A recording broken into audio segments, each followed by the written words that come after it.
Bonjour à tous et bienvenue ici à la tanière du Dahu au château de la Durbelière. On se retrouve pour une nouvelle émission radio en public. Alors pour ceux qui ne nous connaissent pas, on est le Club Radio Moléon. Alors le Club Radio, qu'est-ce que c'est ? On est un groupe de jeunes en partenariat avec le CSC et on fait quelques émissions radio par mois. Alors globalement, on est sur une émission tous les derniers samedis du mois, où chacun ramène sa petite chronique, chacun fait son petit truc et c'est marrant, on passe un bon moment.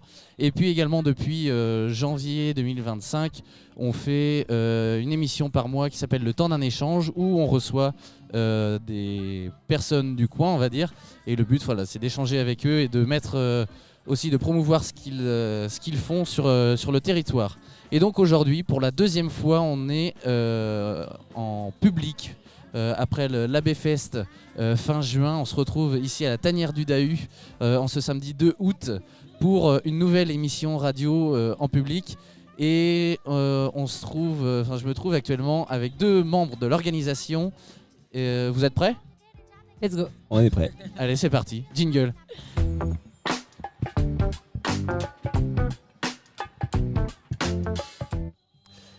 Alors bonjour à tous les deux. Bienvenue ici au Club Radio. Est-ce que vous pouvez déjà commencer par vous présenter, s'il vous plaît ? Salut Clément, moi c'est Arnaud. Je suis membre de l'organisation depuis 5 ans. On a créé la tanière du Dahu avec Gilou et deux amis. Et voilà. Voilà pour moi. J'ai 27 ans aussi. Moi c'est Angélique du coup, et pareil je fais partie de l'asso depuis 5 ans. Et ben voilà où on en est après 5 ans quoi. Super. Et j'ai 27 ans aussi. Et tu viens d'où ? Et je viens, alors toute la bande vient principalement de Moléon, Rorthais, Saint-Amand, autour. Je fais la petite coquille dans l'équipe, je viens de Montcoutan, même si c'est à une demi-heure d'ici. Ok. Quel est votre rôle, vous, au sein de l'organisation ? Parce que la tanière du Dahu, c'est avant tout une association. Et je viens de me rendre compte que je me suis trompé dans le mot, mais c'est pas grave. Quel est votre rôle, vous, au sein de l'association ? Voilà. À tous les deux. Alors du coup pour moi je gère la partie communication du festival, donc tout ce qui est en amont sur les réseaux sociaux, que ce soit du réseau social, du print ou du référencement. Et puis je suis aussi à l'organisation de ce magnifique marché de producteurs et créateurs qui nous entourent. D'ailleurs merci encore une fois à tous les créateurs qui sont présents aujourd'hui. Le marché ne fait que devenir plus beau d'année en année, donc on est trop contents. Et là, on a un site magnifique pour le mettre encore plus en valeur, donc c'est trop chouette. Combien d'exposants là cette année ? Alors normalement, si je me suis pas trompée, il y en a 27. Si le compte est bon, c'est 27. Parfait. Donc oui, pour ceux qui nous regardent juste là-bas sur la caméra, puisque voilà, on est enregistré, on est filmé, l'émission sera diffusée ensuite sur notre chaîne YouTube. D'ailleurs, n'hésitez pas à scanner pour nos réseaux sociaux, à nous suivre, Facebook, Instagram, YouTube, Club Radio Moléon. Donc voilà, on est ici en plein cœur du marché des exposants, donc sur la partie gratuite du festival. C'est ça.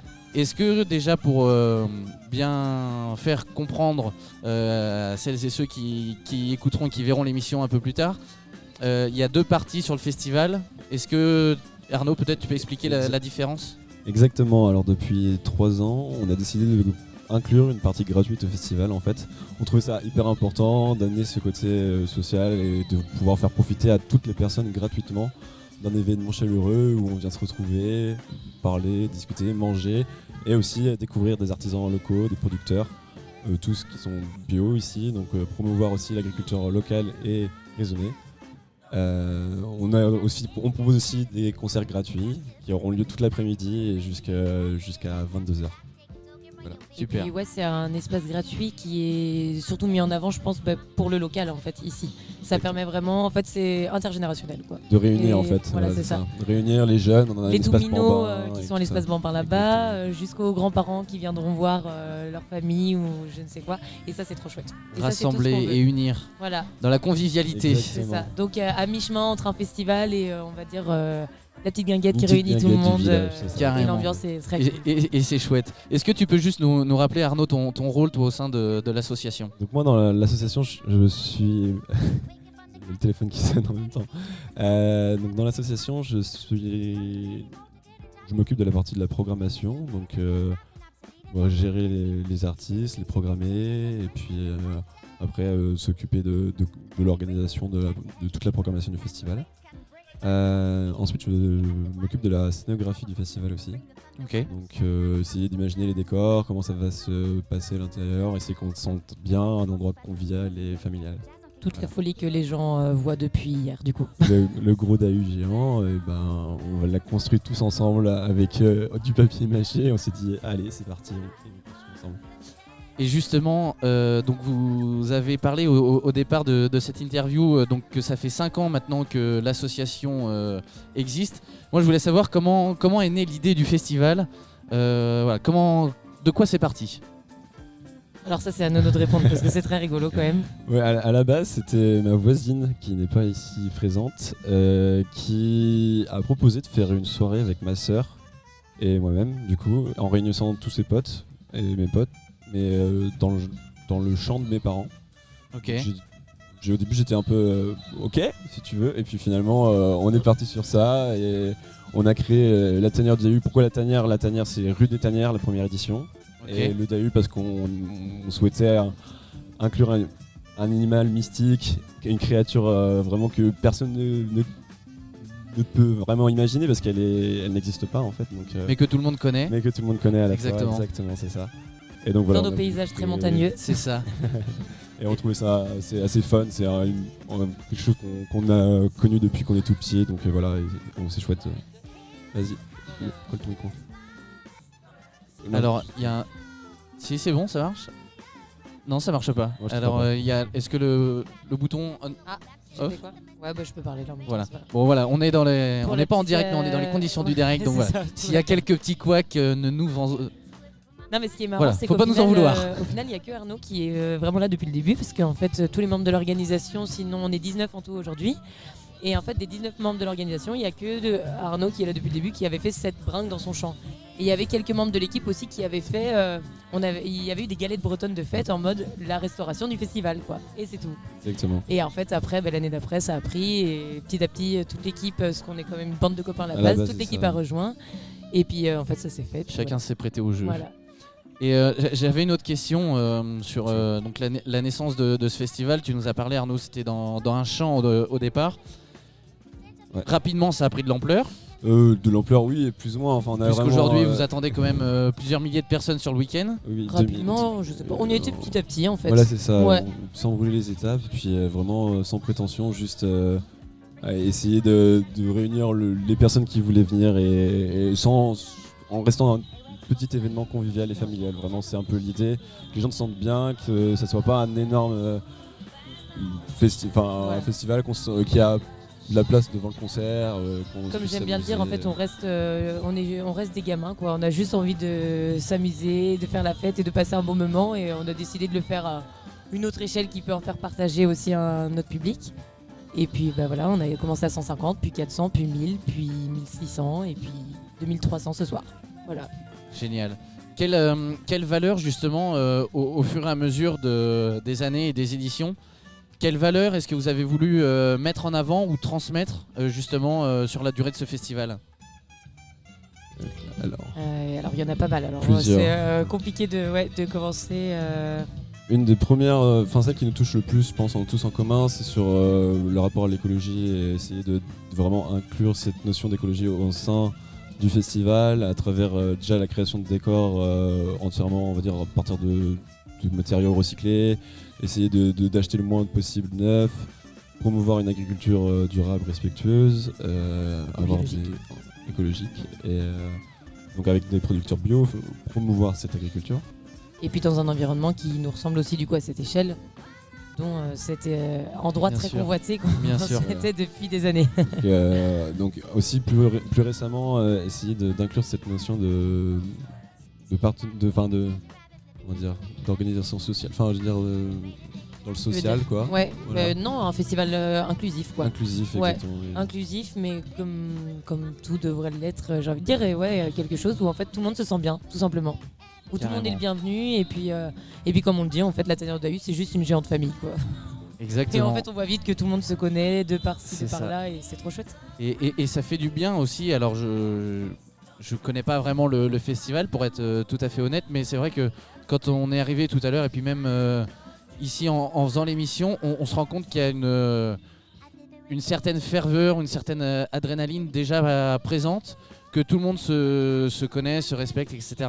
Et ça fait plaisir à voir vraiment dans des événements locaux comme celui-ci ou comme la B-Fest au mois de juin ou d'autres encore.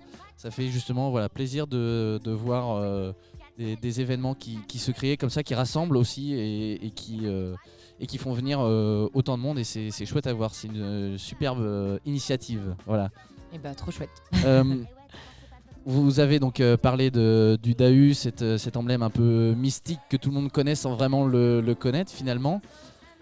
Est-ce que ça a été votre premier choix, le DAU, ou est-ce que vous hésitiez entre plusieurs mascottes, emblèmes, je sais pas comment on peut appeler ça, mais... En réalité, c'est venu assez vite. Je sais pas pour quelle raison, mais c'est vraiment venu assez vite.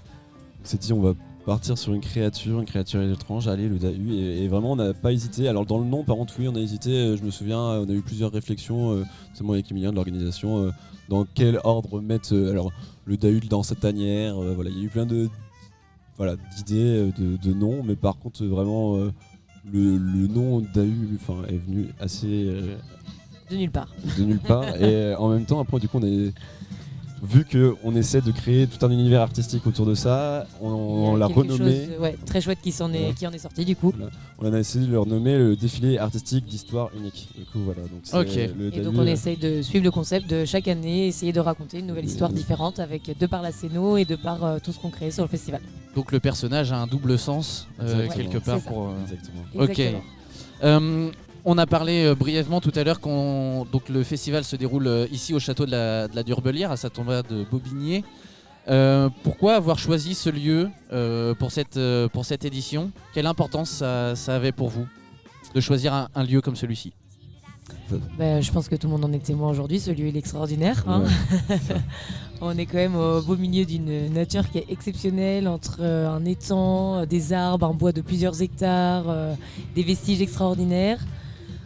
C'est un lieu... Un lieu qu'au final, les gens du coin connaissent sans trop connaître, parce qu'ils ont entendu parler. Même nous, nous-mêmes, on y a été quand on était plus jeunes, mais on n'y retournait pas forcément. Et depuis que ça a été racheté par la commune et que c'est devenu un lieu public, il y a déjà beaucoup plus d'initiatives de part d'autres associations que l'association de la Durbelière, dont on vous parlerait tout à l'heure. C'est ça. Et donc en fait, c'est vrai que ça... Cette association...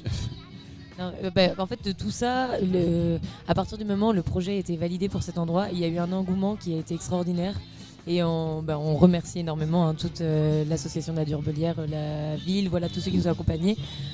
En fait tout le monde a suivi le projet et c'était parti quoi. Et, en fait c'était vraiment une cohésion où on était contents, nous on était comme des gamins de faire ça ici et eux étaient contents aussi d'accueillir ce projet là ici. Et voilà, il n'y a pas de raison, tout se passe très bien. Un lieu qui ressemble beaucoup à votre emblème finalement, le DAU. Tout à fait. Ok, chouette.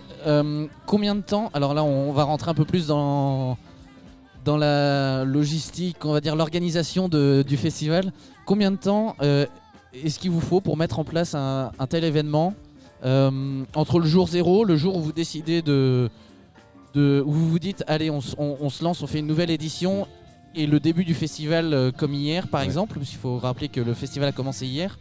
Combien de temps ça met tout ça ? Et c'est à peu près sur une année, une année quasiment. On a commencé en juillet dernier. Et cette année c'était un peu différent vu qu'il n'y avait pas eu l'édition de l'année précédente, on a pu commencer un peu avant, en juillet. Généralement si on enchaîne d'année en année, c'est septembre. On se donne un mois de pause en fait, un mois et demi de pause, 2 mois, et puis c'est reparti, on rattaque pour l'année. Donc voilà, après ça dépend des groupes, des pôles de travaux. En fait il y a plusieurs pôles, les pôles prioritaires ça va être le terrain, trouver le lieu du festival et puis la programmation artistique. Voilà, exactement. C'est ça les pôles prioritaires qui commencent donc pour juillet, donc il y a un an. Donc en fait il y a un an, et puis après, vraiment un an.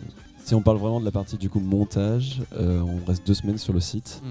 Et puis après, nous on fait, donc c'est vraiment 2 semaines de montage avec, on a fait des tablés à 40 bénévoles Pendant ces 2 semaines, c'est extraordinaire. Encore une fois, on Ok. ne pourra jamais autant remercier tous les bénévoles qui nous ont aidés. C'était magique. Grande auberge espagnole. Et on a passé vraiment une colo d'adultes comme on adore, quoi. On aura l'occasion dans la seconde interview d'interroger un des bénévoles justement qui bien. vous a aidé pour le montage, et on aura des questions à lui poser bien évidemment sur ces 2 semaines. Donc vous avez dit donc entre le jour 0 et le jour J, il vous faut 1 année globalement. Ouais, c'est ça. Tout ce qui concerne les démarches administratives auprès des mairies, des sites, etc., des différents intervenants aussi. Tu disais tout à l'instant qu'il y a différents pôles, certains plus prioritaires que d'autres. Comment ça s'organise tout ça, et au niveau des démarches, comment est-ce que vous gérez ça s'il y a d'éventuels empêchements imprévus? Comment ça se gère tout ça? Ça, c'est Cathy. Non, J'avoue qu'on n'est pas les mieux. Bah, du coup, placés voilà, pour le coup, on a répondre. vraiment. On est 19 et je pense qu'on a 25 pôles, je crois. Oui, c'est ça. Ouais. 25 pôles vraiment organisés où on est plusieurs par groupe et c'est vraiment carré, c'est ce qui nous permet d'organiser bien. Et là, je t'avoue qu'on va pas pouvoir. En fait, on fait avec ce qu'on a. On estime si la question c'est peut-être les subventions et le financement. On va estimer des aides qu'on espère avoir à l'année et après on voit si ça se passe ou non. Et nous, bien sûr, on adapte aussi le budget avec, de toute façon. Et puis on a de la chance aussi d'être accompagné beaucoup de ce côté-là, notamment par Florian au bureau du CSC. Bien sûr. Qui en fait nous a carrément juste mis les pieds dedans parce que encore une fois on était des enfants et on savait pas qu'on pouvait avoir un petit peu d'aide pour organiser cet événement. Ouais, exactement. Donc voilà, il nous a beaucoup aidé pour ça, puis il nous aide encore beaucoup surtout en fait. Bien sûr, et on l'embrasse, Florian. Tu disais que vous êtes 19 organisateurs, donc répartis en différents pôles. Globalement, combien de pôles différents il existe pour organiser un tel événement, un tel festival aujourd'hui? On essaye de faire un petit listing. Allez, on fait un petit listing. Alors, comme tu l'as dit tout à l'heure, la partie du coup financement qui va regrouper aussi la partie subvention. C'est un pôle très important, le budget. Il va y avoir le pôle communication dont Gilou fait partie, avec le graphisme en partie. La programmation artiste, la recherche de terrain, le pôle green qui va être surtout le côté écologique et environnemental du festival. Le pôle bienveillance. Le pôle bienveillance. Okay. Qui veille du coup à ce que tout le festival se déroule dans les meilleures conditions pour tout le monde. Et inclure aussi justement cette notion d'inclusion dont on parlait tout à l'heure. Il y a le pôle location qui gère absolument toute la location de tout ce qui nous entoure. Il y a l'équipe bénévole, donc il y a une équipe bénévole jour J, il y a une équipe bénévole montage, il y a une équipe gestion de l'organisation du montage. Qu'est-ce qu'on a d'autre? On a une équipe parking, voirie. On a une équipe food qui gère toute la food truck, le catering pour tous les artistes, les backstage. Et la scénographie.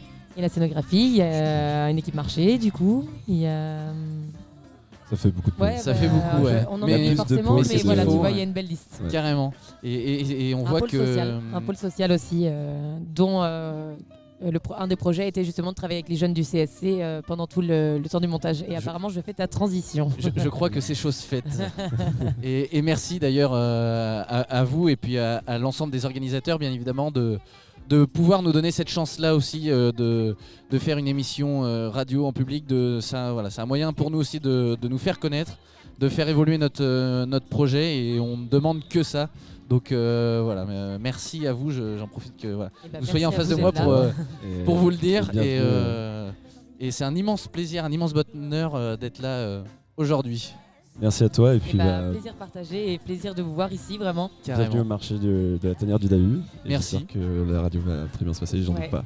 On espère aussi. Plein de belles choses, vraiment. J'avais une dernière question, et puis après on vous lâche, c'est promis. Pas de soucis. Comment est-ce que vous vous sentez, vous, en tant qu'organisateur? Alors aujourd'hui on est au 2e jour, donc... Fatigué. J'imagine. On a les cernes jusqu'aux genoux, mais sinon ça va. J'imagine qu'il y a un peu moins de stress qu'hier où on était au lancement du festival. Comment, vous en tant qu'organisateur, comment est-ce que vous vous sentez aujourd'hui, 2e jour de festival, 2e et dernier jour? Comment est-ce que vous vous sentez là maintenant là maintenant, très bien en fait. En fait, je pense qu'on est fatigué, donc on prend tout comme ça vient finalement. Et en fait, ça fait partie du truc. Puis on est carrément mené par l'adrénaline à 100%. Et on sourit niaisement. Voilà, tout se passe très bien, quoi. Ouais, je pense qu'on peut en témoigner. Là, C'est vrai, voilà, c'est vrai. Et puis les gens, en fait, c'est toutes les personnes qui nous entourent qui sont la force. En fait, on a des sourires de partout, donc on n'a pas le choix que nous aussi d'avoir le sourire. Donc c'est parti. Et puis on n'organise pas quelque chose toute l'année pour ne pas être à fond. Voilà, le exactement. jour Et j'imagine que qu'est-ce que ça fait justement de voir tout le fruit d'un travail pendant 1 an de temps, vous en parliez tout à l'heure. Qu'est-ce que ça fait de voir hier, aujourd'hui, sur ce week-end, ce que vous avez fait, ce sur quoi vous avez travaillé pendant 1 an. Qu'est-ce que ça fait de le voir vraiment enfin se réaliser? C'est beaucoup d'émotions, je pense, d'abord. Ouais, ça fait les larmes aux yeux. Ouais. De voir tout le monde heureux, de voir la déco. En fait, les derniers jours, en plus, on monte une déco, et puis au final, on sait pas trop. C'est un beau bazar au départ, puis après, ça devient une belle déco, puis après, avec la lumière, en fait, ça embellit tout le reste. C'est stylé, et puis en fait, avec les gens, c'est encore gens mieux. autour, et voilà, quoi, la musique, et c'est parti. Ok. On va pas vous retenir plus longtemps parce qu'on sait que vous êtes Clément. très occupés. Merci déjà d'avoir accepté de répondre à nos questions. C'était un réel plaisir. Et encore une avec fois, grand plaisir et merci à vous surtout. de nous donner cette chance, voilà, de faire une émission sur ce lieu si emblématique, j'ai envie de dire. Merci à tous les deux. Merci. Merci Clément. merci à vous, Merci les gars. à vous deux. Merci les gars. Et donc c'est la fin de cette première interview. Ouais, applaudissements pour les organisateurs, s'il vous plaît. On arrive au terme de cette première interview et merci déjà à vous d'être venus voir ce qui se passait. Ça fait plaisir, ça fait chaud au cœur. On va revenir dans un instant pour une deuxième interview. On sera en compagnie d'un bénévole cette fois-ci. Donc voilà, on se donne rendez-vous d'ici 5 minutes vers 15h45 pour la deuxième interview. Bougez pas, à tout de suite.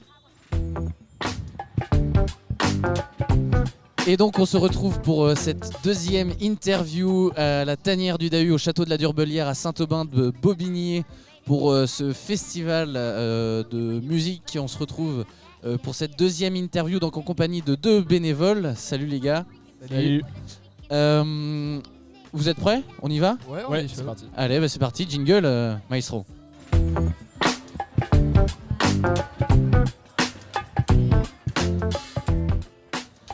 Alors première question, les gars, est-ce que vous pouvez déjà commencer par vous présenter? Ouais, moi c'est Pierre Pinsou, 21 ans, passionné de musique et puis de festival et tout, donc voilà.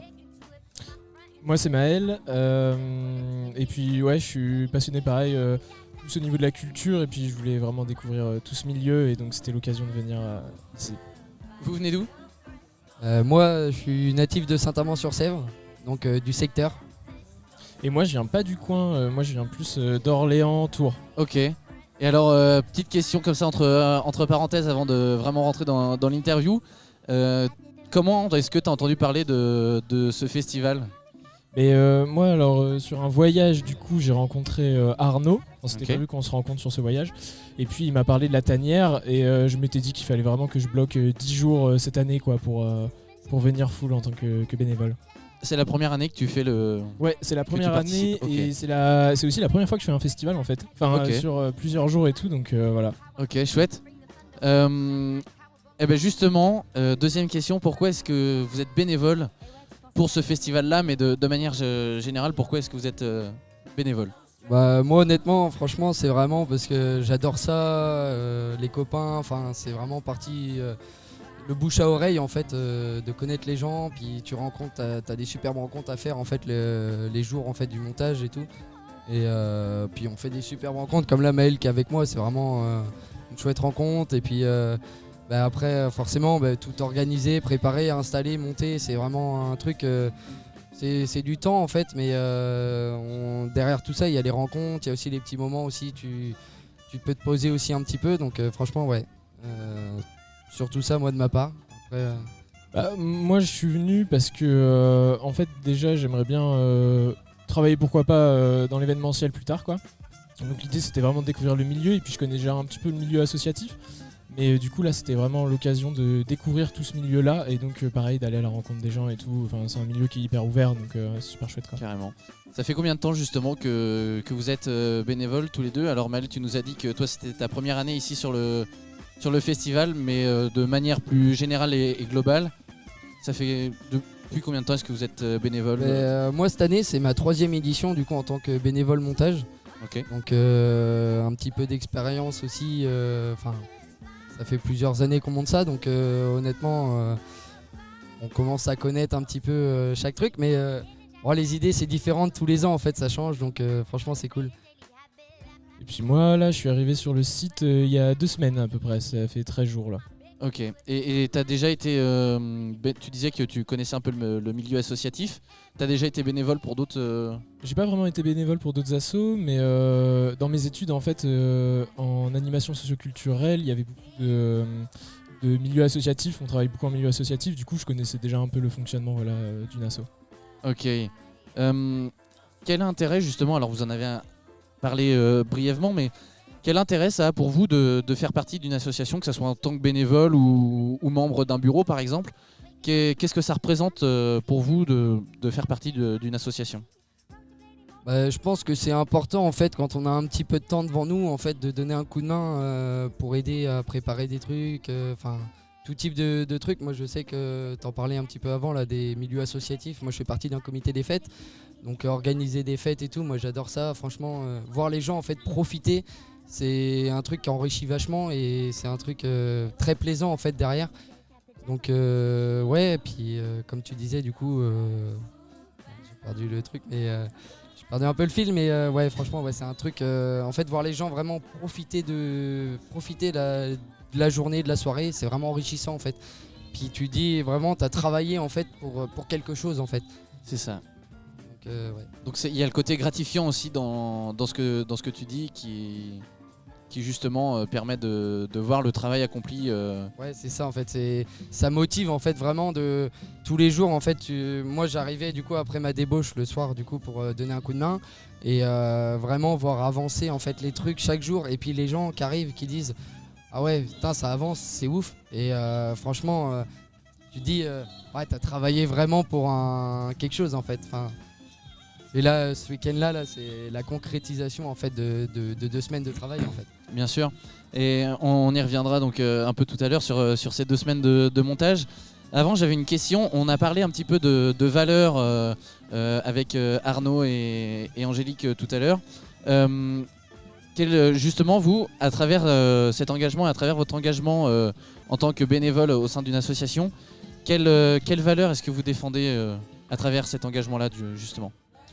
Moi je crois que, en tout cas pour moi, ce qui est important ici, c'est que comme tout tourne un peu autour de l'argent dans la société constamment, là on arrive dans une bulle où en fait on donne juste de son temps et ça permet de profiter, donc de faire de nouvelles rencontres. Enfin en fait c'est juste une valeur d'humanité quoi. Pour moi c'est ce que je défends. Ouais pareil, l'humanité en fait, vraiment les rencontres. T'arrives dans le groupe, honnêtement, franchement Angélique elle est là encore à côté, c'est franchement t'es super intégré dans le truc, t'es direct, en fait c'est vraiment une bande de copains en fait, c'est limite une famille en fait, et puis bien sûr. T'es super bien intégré, et puis franchement ça vraiment c'est pour la suite en fait, pour avancer en fait ça aide vachement, et puis franchement être bien intégré c'est vraiment le truc hyper plaisant en fait.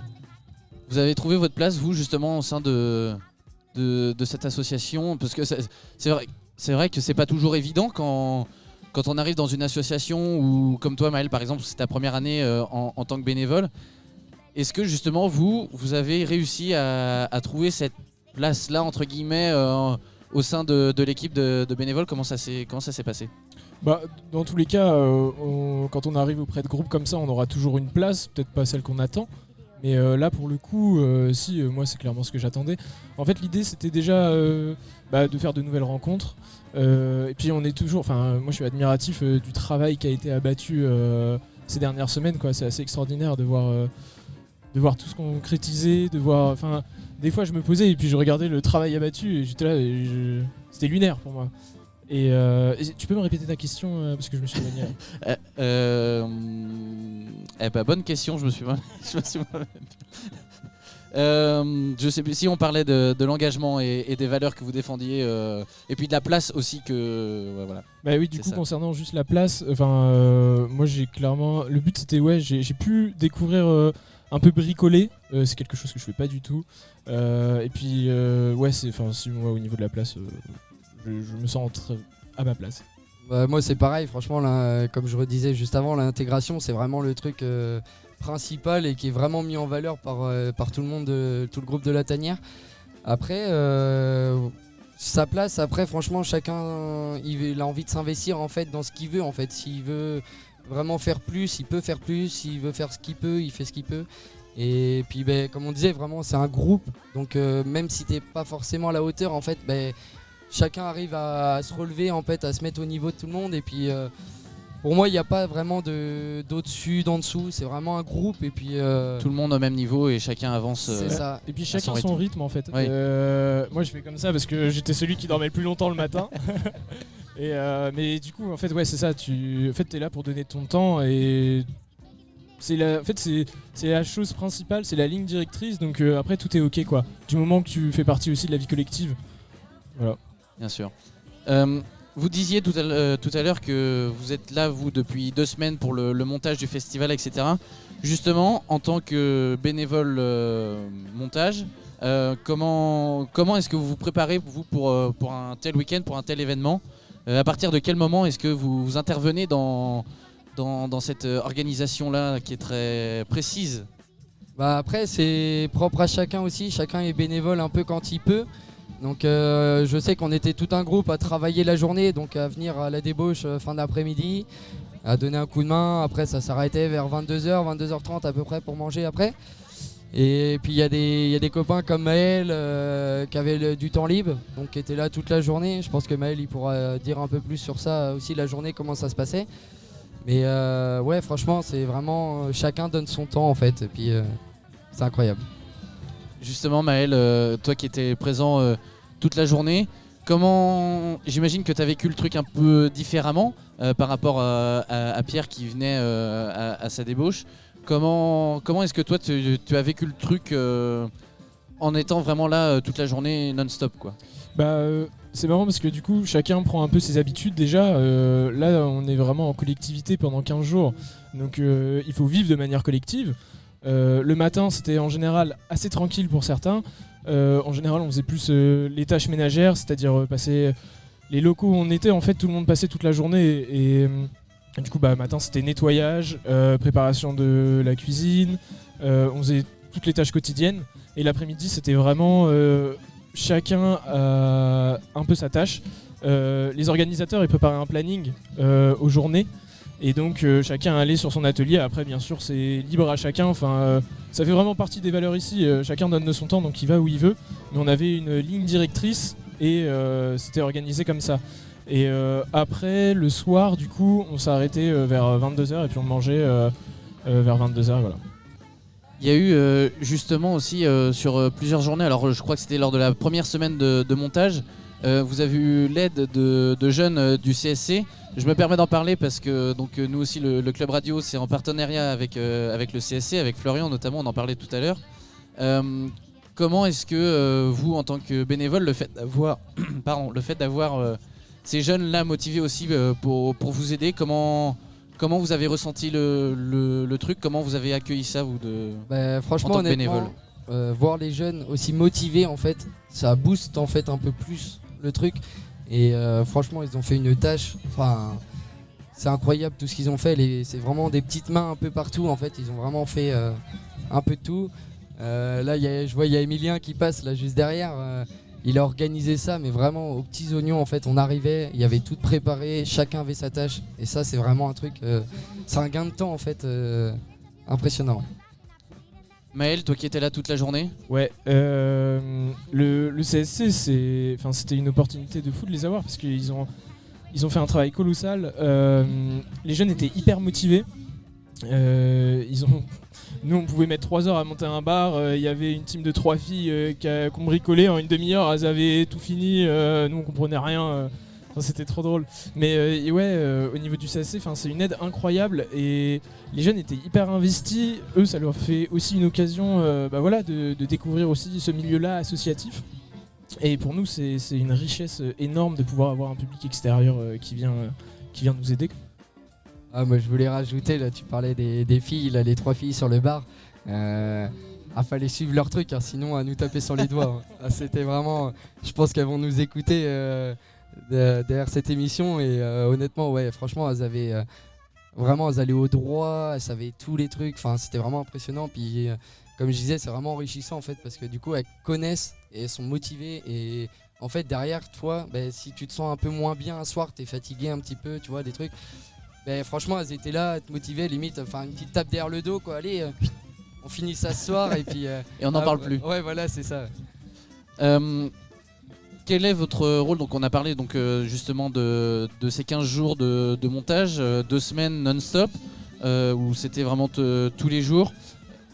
Vous avez évoqué également l'organisation très, très précise, presque millimétrée, j'ai envie de dire, à la journée. Mais vous, concrètement, en tant que bénévole, quel était votre rôle? Qu'est-ce que vous faisiez concrètement? Qu'est-ce que vous faisiez pour le montage du festival? Moi, honnêtement, pour venir le soir, en fait, en fin d'après-midi, c'était vraiment des tâches en fait qui duraient un certain temps, en fait, un travail, on va dire, ça prenait une tâche en fait pendant 2 heures par exemple, et après on allait donner un coup de main en plus si on avait fini du coup aux copains.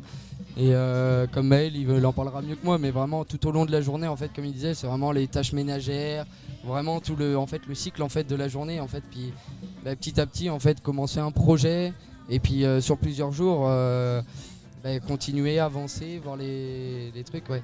Et plus au niveau montage des scènes, du décor, etc.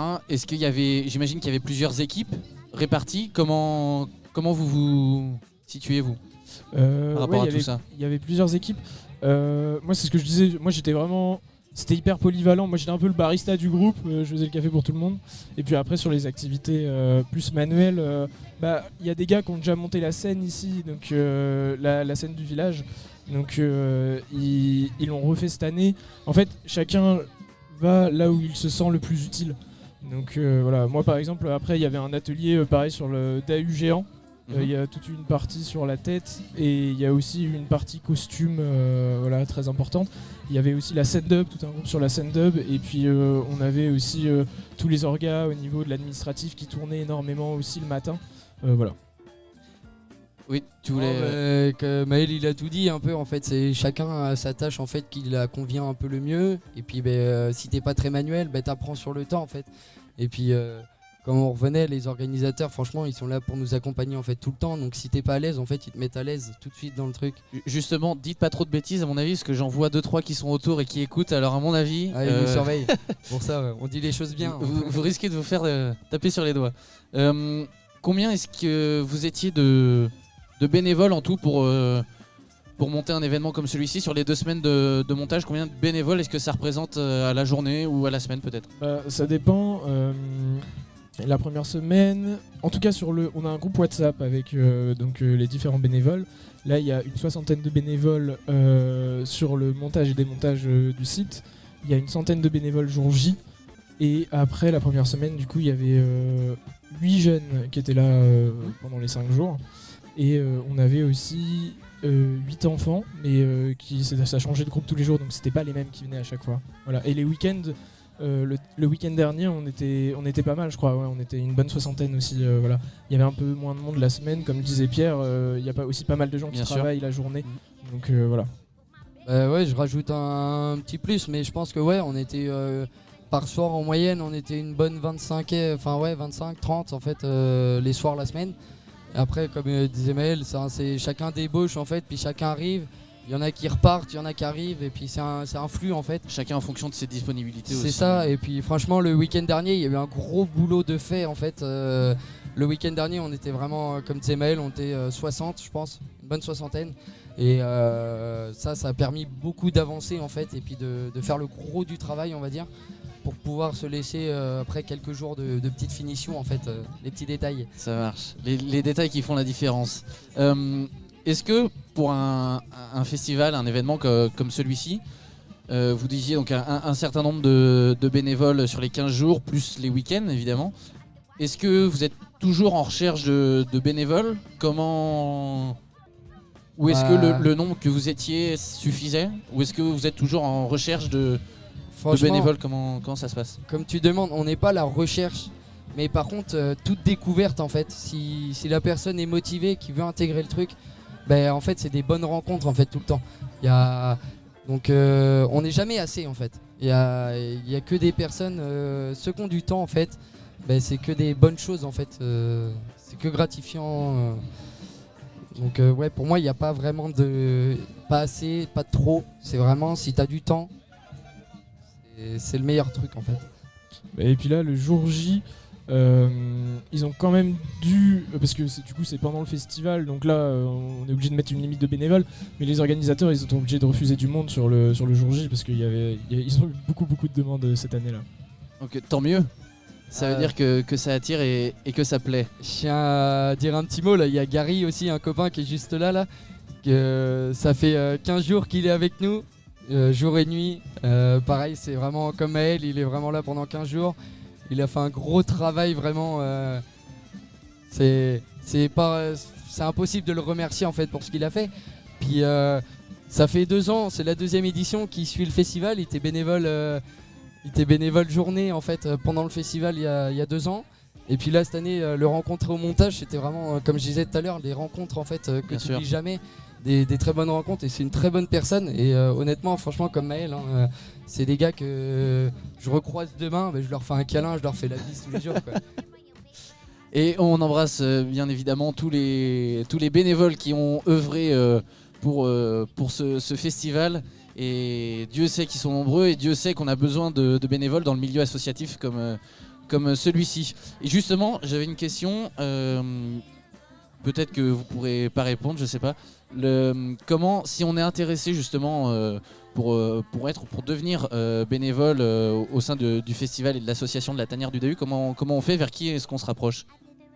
Et ben on se rapproche vers les organisateurs, ils sont une team de 17 je crois. Et donc on peut se rapprocher d'eux directement en s'adressant à l'association de la Tanière du Dahu. Après à voir s'il y aura une prochaine édition. Ça marche. Dernière question, et puis après on va s'arrêter là, on arrive au terme de l'interview.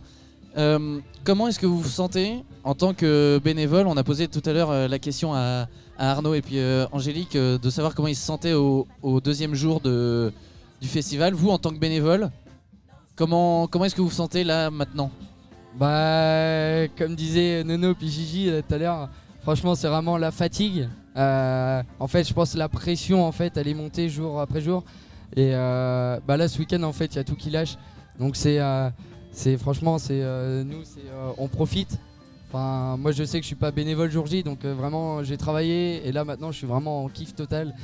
Et en fait voir ce que je disais tout à l'heure, je reviens encore sur mes mots, mais voir les gens heureux en fait aujourd'hui et puis hier, c'est vraiment en fait tout gratifiant. Enfin tu dis en fait t'as vraiment travaillé pour des gens en fait et puis ça les rend heureux, et franchement c'est vraiment le truc qui prend le plus plaisir en fait, c'est vraiment ça.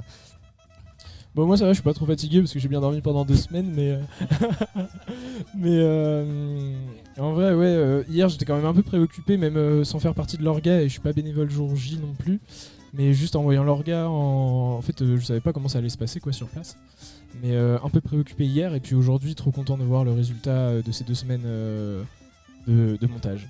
Un peu de stress aussi hier avant le début du festival ? Ouais, un peu pour ma part, ouais, j'étais un peu préoccupé. Un petit peu, ouais.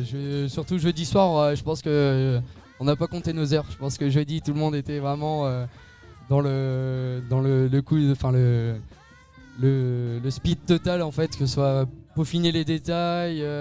Il y avait beaucoup de chantiers parce que Nono, il a vraiment des idées un peu à la con, j'ai envie de dire, à la dernière minute.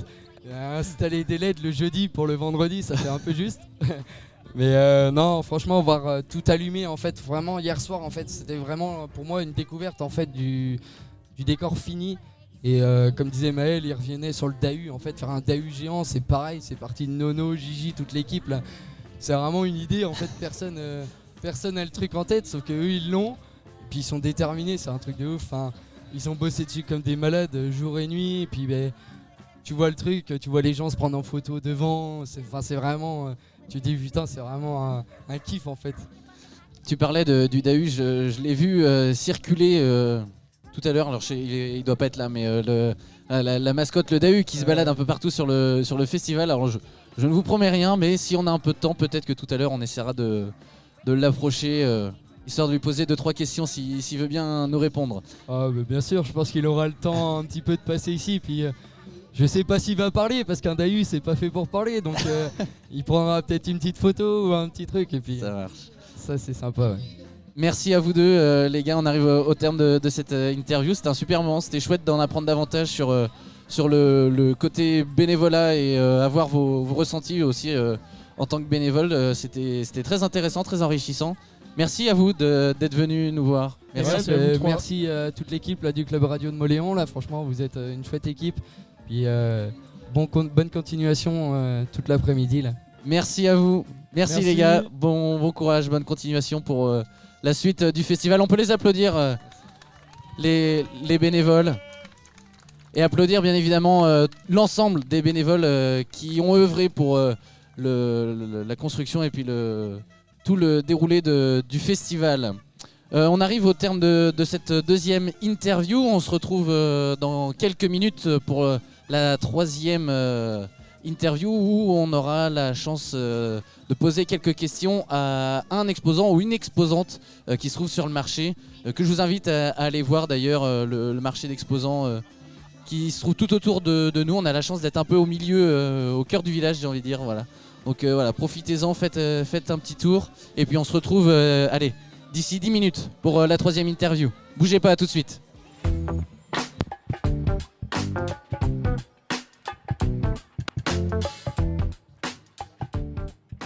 Et donc on se retrouve pour cette troisième interview. On est toujours à la tanière du Dahu, au château de la Durbelière, à Saint-Aubin de Bobigné.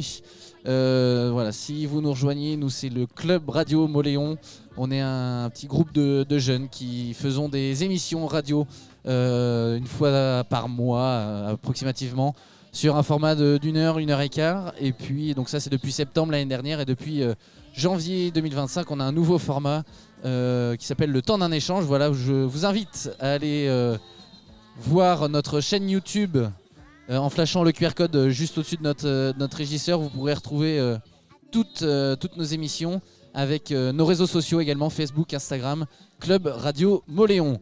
Et donc pour cette troisième interview, on a l'honneur de recevoir un exposant du marché de cet après-midi. On y va, c'est parti ? C'est parti. Allez, c'est parti, jingle.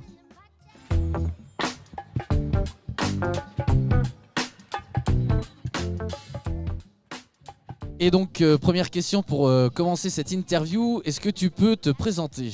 Ouais, moi c'est Thibaut, du coup je suis artiste-auteur, je fais des affiches illustrées, décoratives, avec voilà, des petits jeux de mots, des petites conneries, des petits messages un peu militants, un peu engagés, un peu de tout ça. Et donc c'est la 4e année je crois que j'expose au Dahu. Et j'ai eu la chance cette année de faire l'affiche et la com un petit peu du festival. Ok. En partenariat bien sûr avec l'équipe de com qui ont été super du début à la fin. Est-ce que tu peux nous dire d'où tu viens ? Je également. viens de Niort et, Ok. Et j'ai fait donc mes études d'art appliqué à Bressuire, donc pas très loin Ok. d'ici. Et c'est là-bas que j'ai rencontré notamment les orgas du Dahu. Ça Ils marche. sont des très bons copains. Et donc, en quoi consiste ton activité concrètement ? Qu'est-ce que tu fais ? Donc moi vraiment, à l'origine, je suis vraiment porté sur les médias imprimés. Je viens du milieu de l'impression traditionnelle et donc j'ai commencé à faire des petits visuels en gravure, des choses comme ça. Et progressivement, je me suis vraiment tourné de plus en plus vers le travail de la lettre, le travail de l'affiche illustrée, et toujours avec un côté très vintage et très fait main. Voilà. Ok. Comment est née l'idée de faire ça ? Tu nous as dit que tu as fait des études d'art appliqué, voilà, je cherchais le mot, sur Bressuire. Ouais. Mais comment est venue l'idée après de te lancer dans ta création d'affiches, etc. Comment c'est né ? Eh ben, alors en gros, j'ai un frangin qui a une asso et qui organisait des petits festivals, alors un peu comme celui-ci, et j'étais encore en études. Et j'avais commencé à accumuler pas mal de prints, donc quand je dis les prints, c'est vraiment les impressions, tu vois, que j'ai en série. Et je m'étais dit, tiens, vu que c'est une asso qui a une vocation caritative, je me suis dit, tiens, je vais faire des petites affiches. Il y a un monde où ça peut plaire aux gens, et si ça plaît aux gens, je fais des ventes, et avec les ventes, je reverse les sous à l'asso de mon frangin. Donc ça a commencé comme ça a marché vraiment plus qu'espéré, et je me suis dit, bah tiens, peut-être je réessayerai plus tard. Et de fil en aiguille, donc ça c'était il y a déjà quelques années que j'ai fait ça la première fois. Et là je dirais bien que ça fait 3 ans que j'en fais un peu plus, et depuis 1 an où ça a pris vraiment un rythme quasi professionnel. Ok, mais c'est pas ton métier C'est vraiment en passe de devenir mon Ok. activité principale, ouais. parce que ça vraiment niveau temps, ça te prend suffisamment de temps, je veux dire, t'as suffisamment oui. de demandes C'est aussi pour. En fait, grossièrement, là, moi je bosse beaucoup du coup sur de l'événementiel. Mhm. Donc, tu vois, typiquement des festivals, Bien sûr. des expos, des galeries. Et du coup, là, déjà, on est quoi ? On est qu'à la moitié de l'année. J'ai déjà dû faire une vingtaine de week-ends. Enfin, Ok. une vingtaine de week-ends ou parfois des jours ponctuels, des jours fériés, des trucs comme ça. Mais ça me prend un temps considérable. Et tant mieux. Oui, et tant mieux. Ça veut dire Puis que c'est chouette, ça marche. et ce que j'adore avec ce job-là, tu vois, c'est le contact avec les gens. Sur les festivals, c'est encore plus cool parce que les gens viennent vraiment, ils sont là chill, ils ont envie de discuter.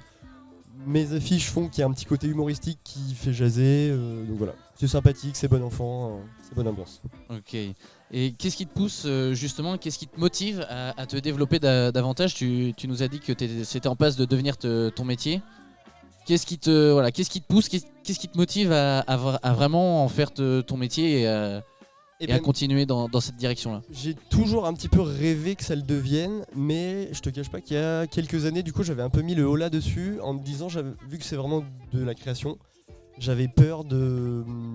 Tu vois, si je rentrais dans une logique d'en vivre, j'avais peur de muser un petit peu créativement parlant, de créer pour vendre, et j'avais vraiment pas envie de ça. Et en fait là, mon mode de vie a fait que je peux y aller de plus en plus, et à un rythme qui est pas du tout industriel. Donc ça reste vraiment que du plaisir, tout en augmentant un peu la cadence, et Bien donc sûr. c'est génial quoi. Sans avoir cette forme de routine, Voilà, entre c'est ça. guillemets, que Et tu aurais il y a eu donc plein de facteurs qui ont fait que ça s'est développé. J'ai eu la chance de signer chez un éditeur l'année dernière qui diffuse, imprime, relaie mes affiches un peu partout en France. Je travaille avec de plus en plus de boutiques, je suis contacté dans des villes toujours un peu plus loin de chez moi, et du coup c'est cool, tu vois, ça prend de l'ampleur. Mais je suis content, j'ai pas eu le sentiment d'avoir à le forcer. C'est venu à moi, naturellement. de rencontres, voilà, à droite à gauche. Ok. Est-ce que, donc tu disais tout à l'heure quand tu nous parlais de tes affiches en intro de cette interview, tu essayes d'avoir des discours un peu engagés, etc. Est-ce que tu défends des causes particulières ? Oui, alors bon, je veux vraiment pas faire de l'affiche politique pour autant, Ouais. mais c'est plutôt, j'ai fait le constat que je suis un mec plutôt militant, j'ai des valeurs, alors c'est super large, même en rapport avec le DU, je pourrais parler de, tu vois, une petite conscience écologique, envie de consommer local, Bien sûr. de pas être dans la dépense et le matérialisme à fond. Et j'ai commencé à faire des petites affiches sur ces thématiques-là, et je me suis rendu compte que ça plaisait vachement bien. Donc je me suis dit, tiens ouais, j'ai envie d'infuser des idées, je veux vraiment pas faire du rentre-dedans. C'est vraiment, j'attaque avec des sujets précis, mais j'y vais de manière légère, Mhm. un peu rigolote, et ouais, c'est des trucs qui grossièrement parlent à tout le monde. Enfin, en tout cas, une grande majorité. T'as un exemple peut-être pour... Un truc tout con, mais tu vois, je peux reprendre aussi notamment des phrases de manif. Mhm. Et du coup, le petit jeu que j'ai, c'est donc des phrases que je trouve super, qui ont été très bien trouvées ou très bien inventées. Moi, l'idée, c'est de donner une image, de créer une image à partir de ces phrases-là. Et donc voilà, je m'inspire aussi de la culture de l'affiche d'antan pour mettre en perspective ces petits slogans un peu rigolos. Qu'est-ce que j'ai un truc, c'est c'est l'écologie sans lutte des classes n'est que du jardinage. Petit exemple. C'est mignon, Ok. c'est léger. J'ai mis des ouvriers avec non pas la faucille et le marteau, mais avec des outils de jardin. En mode on fait la révolution écologique. C'est léger, tu vois, ça fait marrer Bien les sûr. gens. Et justement, alors, autre sujet, mais enfin quand même en lien avec ce que tu fais et avec le festival, comment est-ce que tu as été contacté par l'association de la tanière du Dahu ? Donc tu nous as expliqué que tu connaissais les membres de l'organisation. Comment c'est venu ce contact-là J'allais dire, j'ai un petit peu triché. En fait, donc la toute première édition, je pense qu'un certain nombre de personnes ont commencé à entendre parler de cette histoire, mais c'était vraiment dans le jardin de mon meilleur ami du lycée. Et donc avec ses copains de village que j'avais déjà rencontrés à l'occasion. Et du coup il y a eu cet engouement à ce moment-là, mais si tu veux j'ai connu les organisateurs du festival avant la création du festival, et il y avait un peu le côté logique de on fait bosser les copains. Ça a commencé comme ça, donc pour la petite anecdote j'ai fait la première affiche de la première édition, et du coup là je suis un peu content de revenir, tu vois, je fais celle de la 5ème. Et donc là ça a été un peu naturel, en gros ils ont changé, donc c'était pareil un pote de leur gars qui faisait les affiches depuis quelques années. Ils ont eu envie de changer un petit peu parce que voilà, aller sur un nouveau style, et du coup ils m'ont dit est-ce que ça te brancherait toi cette année, et c'est parti. Et donc sur tes réseaux sociaux, on peut voir donc on peut voir tes créations, tes affiches. On peut voir, donc tu fais des affiches. Tu fais aussi, j'ai vu des designs pour textile. Où tu as fait peut-être à une période un petit peu. C'était une marque de t-shirt qui m'avait contacté pour faire des. Alors c'était cool, c'était vraiment des cartes blanches à différents artistes de leur choix. Et donc les artistes pouvaient faire ce qu'ils voulaient. Donc on avait 5 visuels à faire pour 5 t-shirts. Et du coup ça avait une petite collab que j'ai fait avec eux et qui a pas mal tourné. Voilà. Et, à Toulon. Et justement, pourquoi avoir fait les deux types d'activités? Je sais pas si on peut dire ça comme ça, mais pourquoi avoir fait les deux? Qu'est-ce qui te plaît toi dans ces deux activités-là qui se ressemblent malgré tout, puisque ça reste du graphisme? Là je dirais que c'était de l'ordre de l'opportunité avant tout. Okay. On m'a proposé, ça m'a emballé, donc je l'ai fait. Il m'arrive aussi, c'est un truc que je fais aussi en parallèle, et c'est pour ça que je te disais, ça en passe de devenir un job vraiment plus régulier. C'est que j'ai aussi même des commandes tout bêtement. Bon, c'est vraiment des choses que je monte ni sur mon Insta ni sur mon stand, mais des gens qui voient ce que je fais, qui aiment bien et qui me disent ah mais moi j'aimerais bien soit pour ma boîte, soit pour la famille, machin, un truc précis, et ça du coup ça reste vraiment de l'ordre du privé en gros, parce que c'est du travail de commande, et ça commence à me prendre aussi un petit temps de plus en plus long. Ok. Est-ce qu'il y a... J'imagine que donc on a parlé des similitudes entre le graphisme sur textile et sur affiche. Est-ce qu'il y a des différences, et quelles sont les principales différences entre du graphisme textile et du graphisme d'affiche? Est-ce que tes idées que tu nous évoquais tout à l'heure, que tu mets en avant avec les valeurs que tu défends, etc., sur tes affiches, est-ce que tu as essayé de reproduire ça sur cette collab de design pour textile, ou est-ce que tu t'es dirigé vers un autre univers ou quelque chose de pour différent? le coup, c'est vrai que donc, je me suis quand même pas mal cherché pendant quelques années sur les styles que je voulais, sur ce que je voulais faire. J'ai eu vraiment un peu une phase un peu japonisante, je suis même passé par une phase un peu tatouage. Et là maintenant, je suis vraiment dans ce registre un peu de l'affiche vintage, et je veux aller vers ça. Je trouve c'est ce qui me permet le mieux de me démarquer. Et ça, c'est vrai que pour le coup, les codes visuels de ce registre-là ne me permettent pas trop d'en faire des visuels pour t-shirt. Okay. Ça marcherait un peu moins, donc c'est vraiment de l'affiche. Et comme je mets sur mes cartes de visite, j'aime bien me revendiquer comme affichiste, qui est un peu un métier qui est mort aujourd'hui, dans le sens où c'est plus du tout le charme que ça a eu. Là, moi, tu vois, je suis très inspiré de ce qui se faisait au début du XXe siècle, où on avait des grands artistes qui étaient aussi payés pour faire des affiches, qui avaient des trucs magnifiques sur les colonnes, je sais plus, Maurice à Paris, là, je sais pas si tu vois ce que c'est. Oui. Des trucs super beaux qui sont aujourd'hui des pièces qui se retrouvent dans les musées. Et du coup, moi, j'ai envie de mettre en lumière et en valeur le travail de la belle affiche. Je vais aller vers ça. Mais pour le coup, c'est vrai que sur t-shirt, ça rend un peu moins bien. Voilà. Ok.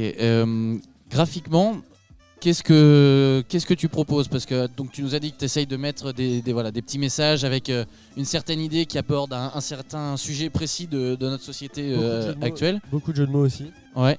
Mais graphiquement, autour de ça, tu nous as dit que tu es dans le vintage, mais plus dans le détail, plus concrètement, si j'ai envie de dire, comment est-ce que tu te définirais toi graphiquement?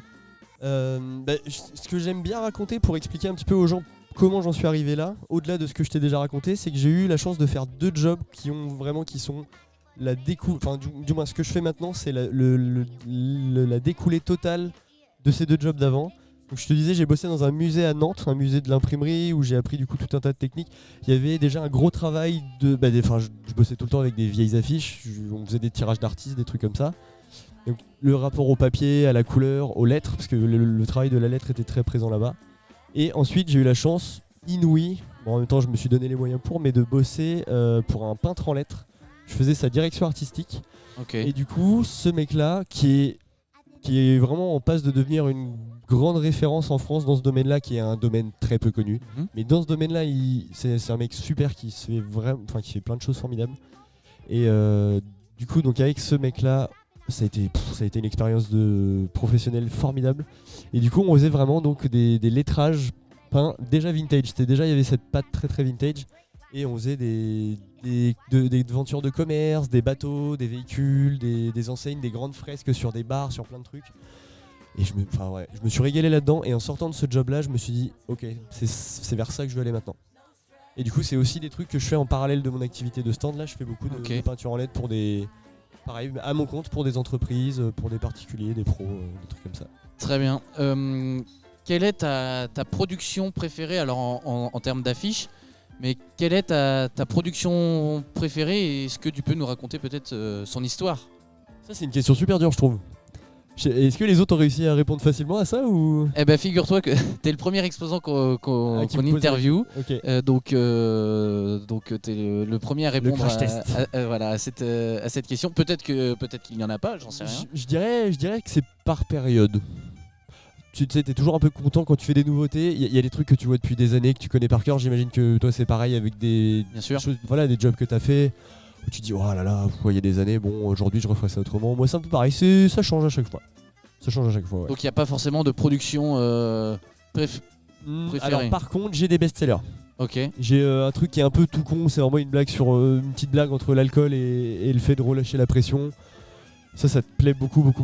Et il y en a une autre, c'est j'avais fait les larmes de Mascu, c'est genre une fausse affiche pour un produit où ça plaît beaucoup en milieu féministe. Voilà. Ça plaît beaucoup. Il y a beaucoup de femmes qui m'achètent cette affiche parce que ça leur parle pas mal. Je crois que c'est dans l'air du temps, semble-t-il. Exactement. Et qu'est-ce que ça te fait, toi, d'être présent sur ce festival ? Qu'est-ce que ça représente pour toi de participer à un festival comme celui-ci aujourd'hui ? Ça, c'est une super question. J'ai envie de dire plein de choses. Bon, déjà, soutenir les copains, évidemment. Donner de la force, de la visibilité, être là, participer à cet événement de 1.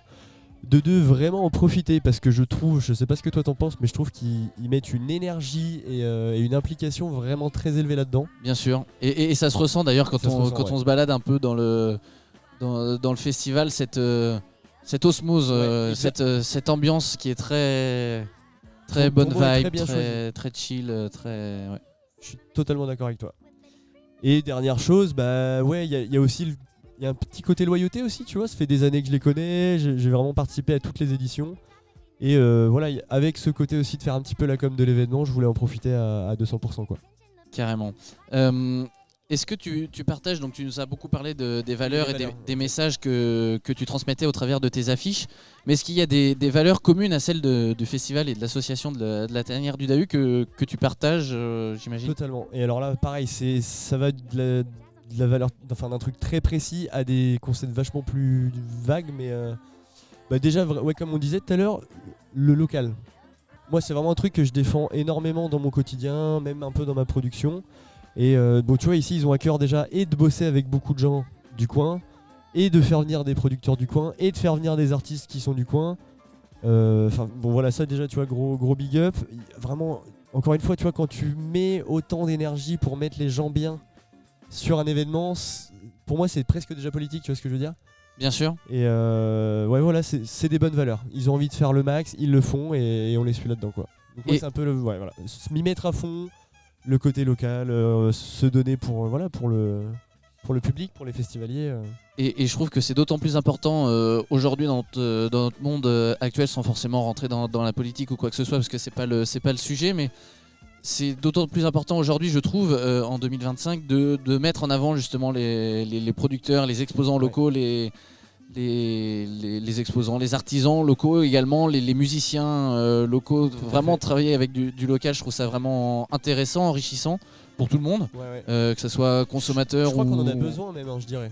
Bien sûr. Et de montrer aussi que c'est faisable, c'est abordable, c'est accessible, c'est populaire aussi, il y a tout ça. C'est vraiment pas un festival. C'est un autre truc que j'adore, c'est que ça peut attirer des types de personnes super variées. Il y a des vieux, des jeunes, des grands, tu vois, il y en a pour tous les goûts, toutes les couleurs. Et ça aussi, c'est super beau, tu vois. Carrément. J'ai déjà fait des festoches qui étaient vachement plus, je vais dire, sectaires. Ouais. Et là, ici, c'est pas du tout le cas, quoi. Il n'y a jamais d'embrouille. Carrément. C'est très très bon esprit. On arrive au terme de cette troisième interview. Merci à toi. Je vais juste une dernière question. Je l'ai appelé sur ma fiche l'instant promo. Je sais pas si c'est le meilleur nom pour ça, mais voilà. Allez, une minute si tu veux, tu fais ta promo. Je sais pas s'il y a grand monde qui nous écoute, mais Une minute de bon bah go. une minute où tu fais ta promo. Où est-ce qu'on peut retrouver tes créations, etc. Eh Vas-y. bien écoutez, venez suivre le Standard Atelier sur Insta. Il y a plein de petites créas. C'est idéal pour les anniversaires, pour Noël, pour tonton, pour tata, pour mamie, pour qui vous voulez. Voilà, donc des affiches décoratives qui peuvent aller dans tous les salons et avec une petite pointe d'humour et d'engagement. Voilà. Je te remercie énormément. Merci à toi et on peut l'applaudir, Thibaut, le plaisir. Standard Atelier à retrouver sur Instagram. Merci à toi d'avoir répondu à nos questions, c'était un chouette moment hyper enrichissant et puis bien évidemment vous pouvez retrouver Thibaut à son stand sur le marché des exposants. Merci à toi. On arrive au terme de cette troisième interview. On se retrouve donc dans quelques minutes, d'ici 10 minutes pour la prochaine interview avec normalement une prochaine exposante, une prochaine créatrice. Voilà. Restez là, on se retrouve dans 10 minutes pour une nouvelle interview. A tout de suite.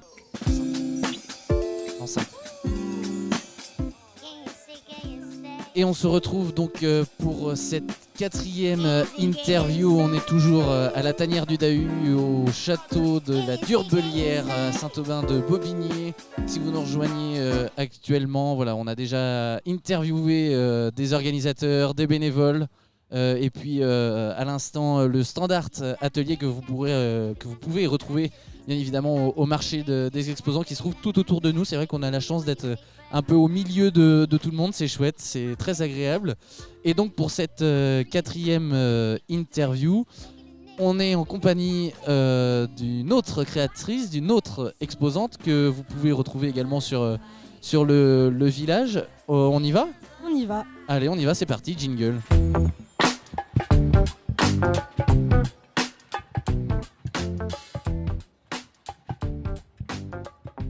Et donc pour commencer cette interview, première question, est-ce que tu peux déjà commencer par te présenter s'il te plaît ? Bien sûr.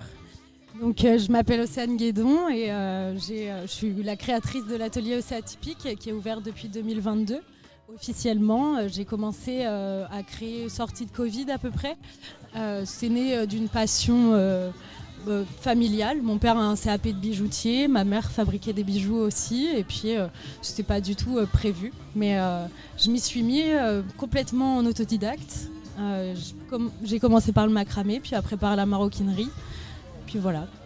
On aura l'occasion d'en reparler tout au long de cette interview.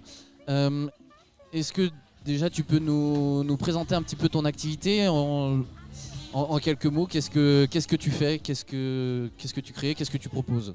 Je confectionne du coup des pièces uniques de manière très intuitive qui évoluent au fil du temps, donc principalement de la bijouterie fantaisie avec des pierres naturelles et également de la maroquinerie, donc on retrouve tout type de maroquinerie, sacs, portefeuilles, blagues à tabac et également je fabrique des tableaux en cuir cousus à la main et peints à la main également. Ok. On a beaucoup parlé de valeurs tout au long de cette émission. C'est un peu notre fil rouge, notre fil conducteur. Justement, toi, quelle valeur est-ce que tu défends ? Est-ce que tu essayes de mettre en avant dans tes créations ? Quelle valeur est-ce que tu essayes de faire partager ? Alors, il y en a plusieurs, mais la plus grande, c'est la reconnexion à soi. C'est s'accrocher à quelque chose, que ce soit la création, le sport ou quoi, et de se réinventer grâce à ça. Donc, c'est ce que je partage le plus, en tout cas, dans mes créations. Bien évidemment, il y a une manière très éthique, vu que je travaille avec les pierres.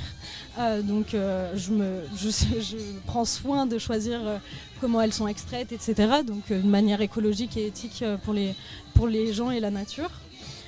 Et puis ça va être aussi de ne pas trop surconsommer et d'acheter des pièces de qualité. Tu parlais de pierres, donc c'est les pierres avec lesquelles tu fabriques tes bijoux essentiellement. Ouais. Avec quel type de pierre est-ce que tu travailles ? Alors je travaille avec des pierres naturelles, pierres semi-précieuses qu'on appelle aussi. C'est des pierres qu'on utilise en lithothérapie, donc qui ont des vertus et qui transmettent des énergies. Ok. Comment est née cette idée de se lancer ? Alors tu nous as dit que tes parents étaient déjà dans le milieu de la bijouterie, si je puis dire. Mais toi, comment est née cette idée? Comment est-ce que tu as eu ce déclic de te dire bah ouais, je veux en faire aussi mon métier et je veux me lancer là-dedans? Le besoin de m'exprimer et le fait qu'au travers de la création, il y a beaucoup. C'est un domaine ultra varié, on peut vraiment tout faire et oui, cette recherche de se développer, de grandir et de s'exprimer au travers de la création, ça a été surtout ça et c'est vraiment venu de fil en aiguille. Et donc tu dis tu as commencé tes créations à partir du Covid. Ouais. Donc il y a 5 ans maintenant. Ouais. Quel a été l'élément déclencheur durant cette période-là qui t'a fait dire ok, c'est maintenant, j'y vais? Une grande souffrance, je pense, surtout. Une grande souffrance intérieure et le besoin de trouver quelque chose de construire quelque chose qui m'appartienne totalement et dans lequel je suis libre de l'emmener dans différents domaines au fil de mon évolution personnelle aussi, quoi. Vraiment, c'est ça qui a déclenché cet atelier et qui grandit de jour en jour depuis. Et donc, il y a une évolution derrière ça et tu nous as dit que donc, tu as une activité qui grandissait de jour en jour. Est-ce que tu as la possibilité aujourd'hui d'en faire ton métier? J'ai la possibilité, j'ai juste fait des choix antérieurs qui m'ont emmené à me disperser, à découvrir aussi d'autres choses. Et là, actuellement, je suis en recherche de mon atelier, de mon local pour vraiment m'implanter et justement pouvoir vraiment lancer l'entreprise, si je puis dire comme ça. Ok. Qu'est-ce qui te pousse justement, qu'est-ce qui te motive aujourd'hui à te développer davantage et à te professionnaliser aussi dans ce milieu-là? Le besoin des gens en fait aussi et l'énergie que j'arrive à transmettre au travers, c'est-à-dire de transformer du négatif en positif et le besoin, et les gens ont besoin de se reconnecter à eux et il y a une réelle demande et ouais, c'est surtout ça. C'est surtout la demande et puis l'envie de créer toujours plus, d'apprendre, de pousser la création, l'expérimentation. Et puis j'ai la chance d'avoir une clientèle qui me suit là-dedans, donc ça aide aussi forcément. Tu as déjà participé à des festivals comme celui-ci ou à d'autres Oui, c'est pas mon premier festival, j'en ai fait plusieurs, dans plusieurs domaines. Là on est plus reggae dub, plus techno. Mon atelier est vraiment issu de la free party à la base, je posais des stands en teuf et puis de fil en aiguille en festival, dans des salons, voilà. Et donc justement, comment est-ce que tu as été contacté par la Tanière du Dahu? Comment ça s'est passé ce contact-là? Alors c'est parce que j'ai des amis dans l'organisation de la Tanière du Dahu que j'ai rencontré il y a quelques années maintenant, avec qui on a partagé beaucoup de choses. Donc voilà, c'est comme ça que ça s'est que ça s'est mis en place. Et puis aussi parce que Gigi adore mes créations, c'est pour ça qu'elle m'appelle tous les ans quand la tanière se fait, quoi. Et c'est souvent que ça marche par alors pas par copinage parce que j'aime pas vraiment ce terme-là, mais c'est vrai que les personnes qu'on interviewe aujourd'hui, il y a souvent ce lien quand même d'amitié avec l'association de la Tanière du Dahu, avec ses organisateurs. Et c'est vrai que c'est souvent comme ça que ça se fait aussi dans la vie de tous les jours. C'est beaucoup par relation amicale. Oui, c'est ça, c'est le contact, les réseaux et c'est vrai que même sur les autres festivals, oui, c'est vrai que c'est un peu du copinage, effectivement. Mais après, il y a plein d'autres festivals que j'ai pu faire aussi où là, c'est sur dossier, où on est accepté ou pas. Mais c'est vrai que ça revient souvent. La première fois, ça va être peut-être par dossier, puis après, de fil en aiguille, t'es repris parce que tu rencontres et il y a des échanges qui se créent, quoi.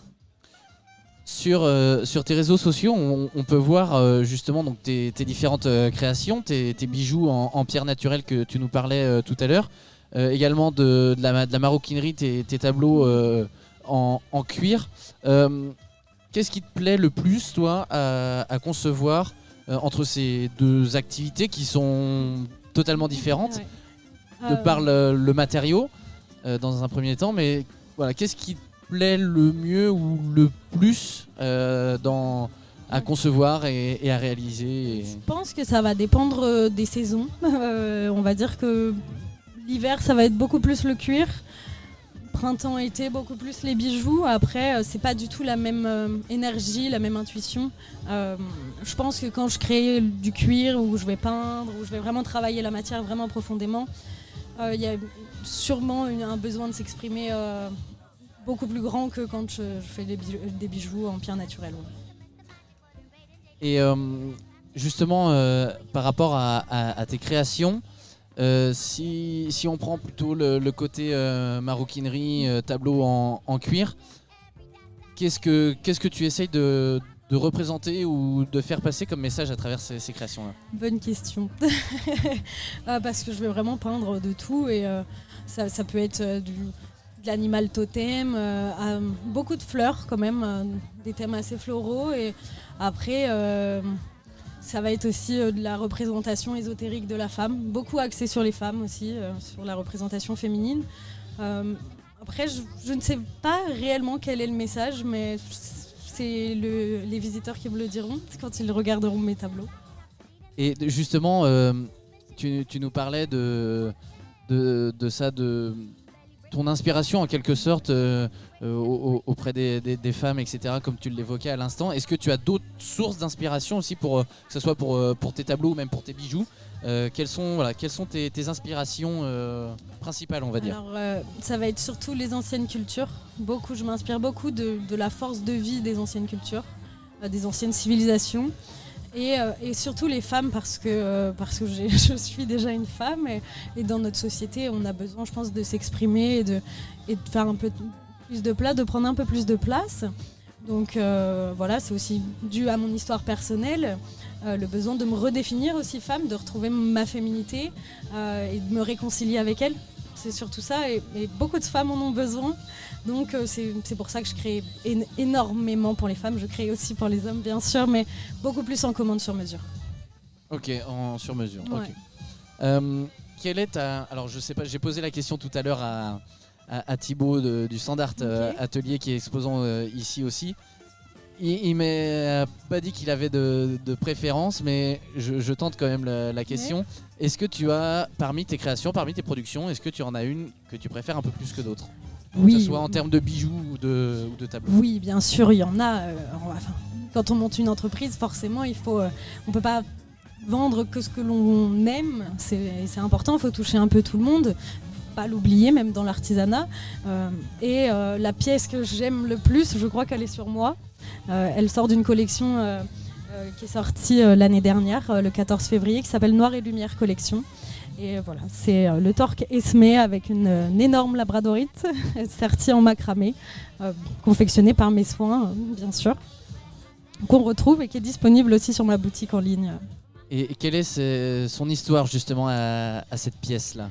Cette pièce, elle fait partie donc de Noir et Lumière Collection. Noir et Lumière Collection, c'est comment on peut dire, l'alchimie entre le bien et le mal, l'équilibre entre le bien et le mal, c'est-à-dire et c'est pour ça qu'elle est confectionnée qu'en noir et qu'en doré, représentant la lumière et l'obscurité forcément. Voilà, c'est une pièce imposante, faite pour qu'on la voie, qui réagit à la lumière avec les reflets de la labradorite et qui met toute... comment on pourrait expliquer ça? Je ne sais pas comment l'expliquer, mais ça permet en fait en fonction du point de vue, de changer son regard et sa perception. Et c'est quelque chose de très important, je pense, dans notre vie. Donc c'est surtout ça qu'elle partage. Ok. Qu'est-ce que ça te fait, toi, aujourd'hui, d'être présente sur ce festival? Qu'est-ce que ça représente pour toi de participer à un festival comme celui-ci? Beaucoup de choses, parce que déjà là je reprends à développer mon activité et à faire les marchés. C'est que mon deuxième marché, là, j'ai eu un accident très grave à la tête il y a quelques mois. Donc c'est très symbolique. C'est des amis, ce festival partage des valeurs très importantes pour moi. Donc non, c'est beaucoup d'émotions et beaucoup de plaisir d'être présente et que Gigi m'ait rappelé. Des valeurs communes aussi oui, au c'est festival. Ça, de voyage, de vie de route, et de vivre un peu d'amour et d'eau fraîche. C'est surtout ça que j'aime bien quand je viens ici. Et c'est vrai que c'est un peu l'image qu'on perçoit en venant à ce festival où on se pose pas vraiment de questions, on vient là en mode un peu plus détente. C'est très poétique, je trouve. Voilà. On arrive au terme de cette interview, mais avant, je vais faire comme pour la précédente interview avec le précédent exposant. Je vais te laisser 1 minute. C'est l'instant promo. Donc tu as 1 minute pour faire ta promo sur le festival. Où est-ce qu'on peut retrouver tes créations, etc. Ok, non. Vous pouvez retrouver mes créations sur le stand qui est juste en face. C'est l'atelier Océan Atypique. Vous pouvez découvrir de nombreux bijoux, que ce soit en cuir, en pierre. J'ai des pierres pour toutes les personnalités, pardon. Donc je vous attends pour échanger avec vous autour de mes pièces. Parfait, merci beaucoup. Et puis on peut te retrouver également sur les réseaux sociaux, je crois. Exactement. Voilà, parfait. Merci beaucoup à toi d'être venu, d'avoir répondu à nos questions. Mais merci à vous surtout. C'était un super moment, très enrichissant et on a appris et découvert plein de choses. Voilà, mais merci à toi. Vous. Merci d'être passé. On arrive au terme donc de cette 4e et avant-dernière interview. Il en reste encore une. On va se laisser 10 petites minutes de pause entre guillemets, et puis on est reparti avec la dernière interview de cette émission. D'ici 10 petites minutes, aux alentours de 17h25, restez avec nous, ne bougez pas. À tout de suite. Et donc on se retrouve pour cette 5e et dernière interview. On est toujours sur les lieux du festival de la Tanière du Dahu au château de la Durbelière à Saint-Aubin de Bobigny. Et pour cette dernière interview, qui mieux que l'association de la Durbelière pour nous parler de ce site emblématique, j'ai envie de dire, du territoire moléonnais. On y va, c'est parti ? C'est parti. Allez, c'est parti, jingle.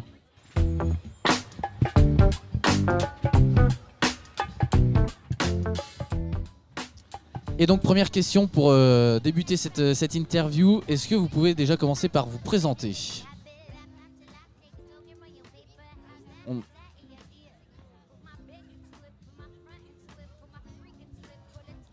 Voilà, c'est bon. Donc Laurent Marollo, je suis le président de l'association depuis sa création, depuis 2017. On arrive à 8 ans d'existence, donc voilà. Et Saint-Aubinet depuis 15 ans. Ça marche. Et Yves Chouteau, donc membre de l'association, membre actif, et également donc élu de Moléon, donc adjoint, et en quelque part je représente le propriétaire du site. Ça marche. On va faire un point histoire avant de démarrer vraiment cette interview. Je crois que vous proposez des visites guidées sur le site. Est-ce que c'est un site qui est chargé d'histoire, notamment avec les guerres de Vendée et le personnage de la Roche-Jacquelin que tout le monde connaît plus ou moins. Est-ce que vous pouvez nous en dire quelques mots à ce sujet très brièvement ? On est là en effet sur un site qui a toujours appartenu à la même famille, donc alors, historiquement d'abord donc de Rorthème et par alliance ensuite de Meule et donc de la Roche-Jacquelin. Et en effet c'est donc de cette famille de la Roche-Jacquelin donc qu'est né donc Henri en l'occurrence, qui va être un chef vendéen donc plutôt bien connu donc parmi les principaux. Et par rapport au site, au château de la Durbelière en tant que tel, quel rôle, on va dire, ce château et ce site a pu jouer pendant les guerres de Vendée notamment? Il va s'y jouer donc une page d'histoire en effet quand au mois d'avril donc 1993 donc les paroissiens vont venir chercher Henri de la Roche-Jacquelin donc dans la cour du château, alors que ses parents à lui sont déjà partis donc dans les îles où ils ont des plantations donc à protéger dans cette période troublée, et Henri de la Roche-Jacquelin donc va répondre à l'âge de 19 ans, quand même un jeune homme qui avait quand même fait certes l'école militaire de Sorèze dans le Tarn, parti très jeune, et qui va bien fois accepter donc d'aller prendre leur tête. Pour justement... alors quel était son rôle lui dans ces guerres de Vendée? Vous avez dit qu'il était chef militaire, mais quel était son rôle vraiment concrètement dans cette guerre-là? Dans les différentes phases, donc déjà il s'implique très tôt dans cette période troublée, donc à la tête donc de des troupes en local, mais il va devenir généralissime sur la fin, donc en 1994. Et c'est lui donc, qui va commander donc, l'ensemble des troupes à ce moment-là, quoi. Ça marche. Et n'hésite pas, quand tu parles, à rapprocher juste le micro plus proche voilà, de la bouche. Pourquoi avoir créé cette association? Tu me disais qu'elle a été créée donc, en 2017. Pourquoi justement? Quelle a été la volonté, le but premier de créer cette association? Alors le petit groupe de départ qui l'a créé, on avait tous le même constat sous les yeux, un site presque à l'abandon, à peine mais presque quand même, avec des ronces parfois de plus d'1 mètre de haut, dans les douves des arbres qui nous cachent complètement le château. Faut l'avoir vu il y a 7-8 ans pour l'imaginer. C'est pas du tout le château qu'on voit aujourd'hui quand on rentre dans la cour. Donc le constat fait, on était tous d'accord pour se bouger et faire en sorte que ça change. Et donc ça passait par la création d'une association forcément, avec l'accord des propriétaires de l'époque, qui n'a pas été si facile que ça à avoir. Ils étaient 7 propriétaires différents. Donc on nous a autorisé à créer l'association et à commencer à exploiter les lieux entre guillemets. Vraiment pour l'entretien dans un premier temps, on était amené à entretenir et à pouvoir y organiser quand même des événements dans l'année, mais clairement pas comme celui de la tanière du Dahu. À l'époque c'était pas cette question-là, c'était plus notre petite fête annuelle. Quel genre d'événement alors du coup c'était... Alors les journées du patrimoine déjà, c'était une évidence sur le site pour plein de raisons. Hein. Et puis on a toujours fait une fête au mois de juillet, alors là c'était juin cette année, mais toujours une fête, la fête annuelle, la grande fête à la Durbelière, qui rassemble plein de choses différentes, mais dont un concours de peinture depuis le début. Et quelle valeur justement est-ce que vous mettez en avant, est-ce que vous défendez à travers cette association? Alors elle est vraiment ouverte à tout le monde, on a plusieurs sensibilités différentes, il y en a qui sont plus sur l'histoire, d'autres plus sur le côté nature, parce qu'on a la chance d'avoir vraiment un parc, ce qui est assez rare dans un château où souvent il y a une petite cour autour et puis c'est tout. Là on a vraiment 16 hectares de bois, plusieurs hectares d'eau, donc on a vraiment de quoi se faire plaisir ici. Donc le côté nature, le côté histoire et le côté architecture, voilà, qui parle aussi avec 3 châteaux successifs. Enfin, là, celui qui aime la construction à l'époque se fait plaisir ici. Vous avez dit donc que l'association est née en 2017, mais vous, clairement, ça fait combien de temps que vous y êtes bénévole? Yves, par exemple. Moi, je suis bénévole aussi donc, depuis le début de l'association, de toute manière. Voilà, même si après, moi, j'ai toujours vécu ici, donc je suis un local de l'État pour le coup. Et depuis le début aussi. Ok. Est-ce que, avant de vous engager dans cette association-là de la Durbelière, est-ce que vous aviez déjà été bénévole dans une autre association? Est-ce que le milieu associatif était nouveau pour vous, ou est-ce que justement vous connaissiez déjà ce terrain-là? Ouais, je pense que quand on est dans une association, par définition, c'est pas qu'on est fait pour les associations, mais on a vécu dans d'autres associations. Enfin, moi personnellement, dans des associations musicales sur Noël-les-Aubiers entre autres. Et moi, j'étais président du comité des fêtes pendant pas mal d'années aussi à Saint-Aubin, dans les années 90. Ça marche. Quel intérêt justement ça a pour vous de faire partie d'une association, alors que ce soit l'association de la Durbelière ou le comité des fêtes ou une association musicale, ou peu importe le type de l'association, mais quel intérêt pour vous ça représente et ça a de faire partie d'une association en tant que bénévole ou en tant que membre de bureau par exemple? Qu'est-ce que ça représente pour vous? C'est toujours enrichissant de voir d'autres personnes de notre train-train quotidien, entre guillemets, sortir de la maison, voir des personnes qui pensent pas toujours comme nous, mais qui, clairement, autour de la table, à la Durbelière, pour l'exemple de la Durbelière, on n'est pas tous sur la même idée, sur le même schéma, mais pour autant, on essaye de s'entendre et d'avancer tous ensemble, et c'est ce qui fait la force d'un collectif. Même si on n'est pas tous d'accord au début, on avance quand même, ensemble. Dans l'association, il y a social, et c'est le fait donc d'avoir des liens avec les autres. C'est ça qu'on a dans une association. C'est bien aussi ce qui fait qu'on trouve de l'intérêt à y mouiller le maillot, bien sûr. Évidemment. Quel lien est-ce que vous entretenez, parce qu'on va faire quand même le rapprochement avec le festival et puis avec une autre association aussi qui est celle de la tanière du Dahu. quel lien est-ce que vous avez, vous, en tant qu'association de la Durbelière? Quel lien entretenez-vous et quel lien avez-vous avec ce festival et cette autre association pour le coup?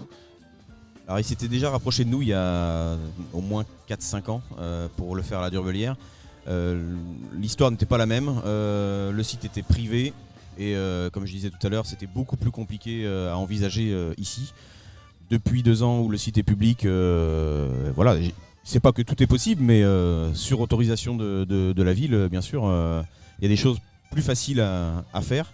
Et donc c'était, je pense, leur rêve ultime, entre guillemets, de finir ici à la Durbelière. J'espère que c'est pas la fin du festival, hein, mais d'être là un jour en tout cas. Et je pense qu'ils sont très très contents d'avoir passé 15 jours à monter ça ici. Ça a été un petit village super sympa pendant 15 jours. Et ce sera une fin certainement triste pour eux, mais pour peut-être recommencer ici ou ailleurs, je ne sais pas quelles seront leurs volontés. Et justement, tu nous disais que le site est devenu public en 2023, après le rachat donc, du château par la municipalité. Concrètement, alors mis à part la mise en place d'événements comme celui-ci par exemple, concrètement, qu'est-ce que ça a changé dans vous en tant qu'association, dans votre manière de faire, dans votre manière d'aborder les choses? Voilà, concrètement, qu'est-ce que ça a changé pour vous en tant qu'association aussi du site? On a une visibilité quand même qui est autre. Pour certaines personnes, venir travailler à la Durbelière pour un privé, c'était pas entendable.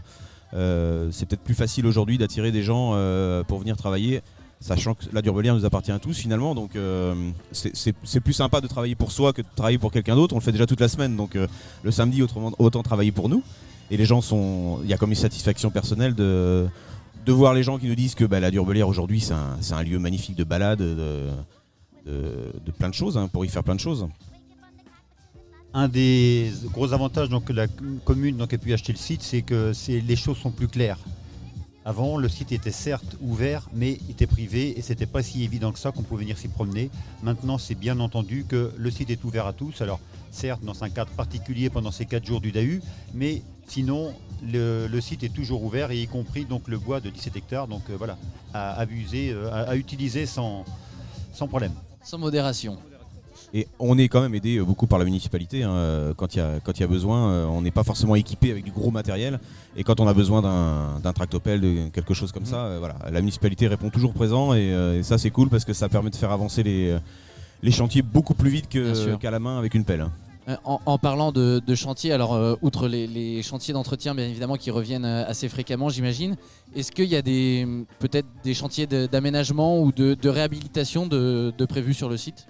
Alors la grande nouveauté du week-end, c'est qu'effectivement on lance un appel aux dons à tous les Molenais, et bien plus que les Molenais, sur une partie du château qui nous tient à cœur comme tout le reste du château, mais voilà, le bas jardin où il y a le fruitier, les arbres fruitiers. On a un superbe escalier qui descend dans ce verger, mais qui malheureusement a l'âge qu'il a, et toutes les pierres sont en train de tomber. Donc le but, c'est de le réhabiliter avec les 2 tours qui existaient à l'époque, et en profitant de ce chantier pour remettre des fruitiers les plus vieux possibles, on va dire, dans l'enceinte du verger, pour redonner une âme à cette partie-là. On a là en effet un premier petit chantier, une occasion donc de lancer un premier financement, un appel à financement donc participatif, avant donc des étapes plus importantes qui nous attendent. Ça marche. Pour revenir avec le festival, pourquoi est-ce que c'était important pour vous d'accompagner l'association de la Tanière du DAU à monter ce festival sur ce site, on l'a dit, emblématique, chargé d'histoire? Voilà. Pourquoi est-ce que c'était important pour vous de les accompagner dans un tel projet? Le but de l'association, c'est vraiment d'accueillir tout le monde sur le site de la Durbelière. Et alors à première vue, la Tanière du DAU, on pourrait se dire c'est pas très très historique, c'est pas très tout ce qu'on veut. Mais clairement, je pense qu'il y a au moins la moitié, voire 3/4 des gens qui sont là pendant le week-end, qui ne seraient pas venus à la Durbelière naturellement en tout cas. Et donc ça leur permet de venir cette première fois-là, et de revenir ensuite en tant que touriste entre guillemets pour redécouvrir les lieux à nu. Et on a vraiment vocation à accueillir un maximum de personnes différentes. C'est pour ça que y a un son et lumière qui se prépare pour l'année prochaine, sur le volet carrément historique pour le coup. Là, on est sur le côté culturel.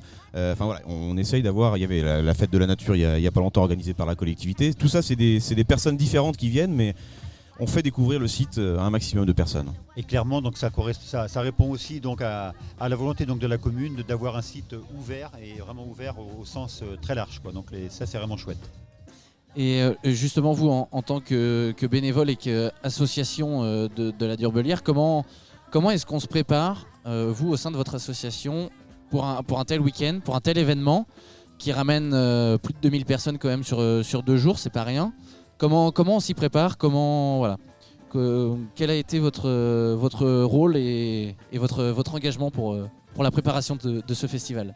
Alors clairement, la tanière du Dahu, ils sont grands et ils ont très très bien géré tout seul, entre guillemets. Alors quand je dis tout seul, c'est facile sans être facile, mais quand on arrive sur un lieu qui est entretenu, qui est propre et où on n'a plus qu'à poser ses valises, entre guillemets, c'est quand même beaucoup plus facile que d'arriver dans un champ de patates où il faut tout faire avant de s'installer. Donc ça, c'est notre travail en amont, il était là. Et ça, on a des bénévoles super qui le font, et pas que le samedi, dans la semaine, nos retraités qui font ça super bien. Et c'est grâce à eux que n'importe quel événement peut s'installer à la Durbelière presque en une journée ou 2 journées. Bon là, on est sur du grand festival, donc il fallait 15 jours, mais voilà. Notre mission, elle est là. Ok, et vous, donc si on revient plutôt sur votre association, l'association de la Durbelière, concrètement, qu'est-ce que vous faites? Parce que quel est votre rôle, vous, en tant que bénévole? Tu nous as dit que tu étais président de l'association, mais voilà, concrètement, au sein de l'association même, au-delà les chantiers bien évidemment dont on a parlé tout à l'heure et tout le reste, qu'est-ce que vous faites pour que cette association vive au final? Notre but ultime est de sauver le château. Donc ça demande quand même un peu de travail caché, entre guillemets, où il faut aller chercher beaucoup d'argent dans les 10-20 ans à venir. Et donc le travail de l'association, il va être là, il va être énorme. On parle quand même de plusieurs millions pour cristalliser l'ensemble des pierres qu'on a aujourd'hui. Le but est que les générations d'après puissent observer la même chose que nous, on a la chance d'observer aujourd'hui. Et donc notre rôle, il est quand même là.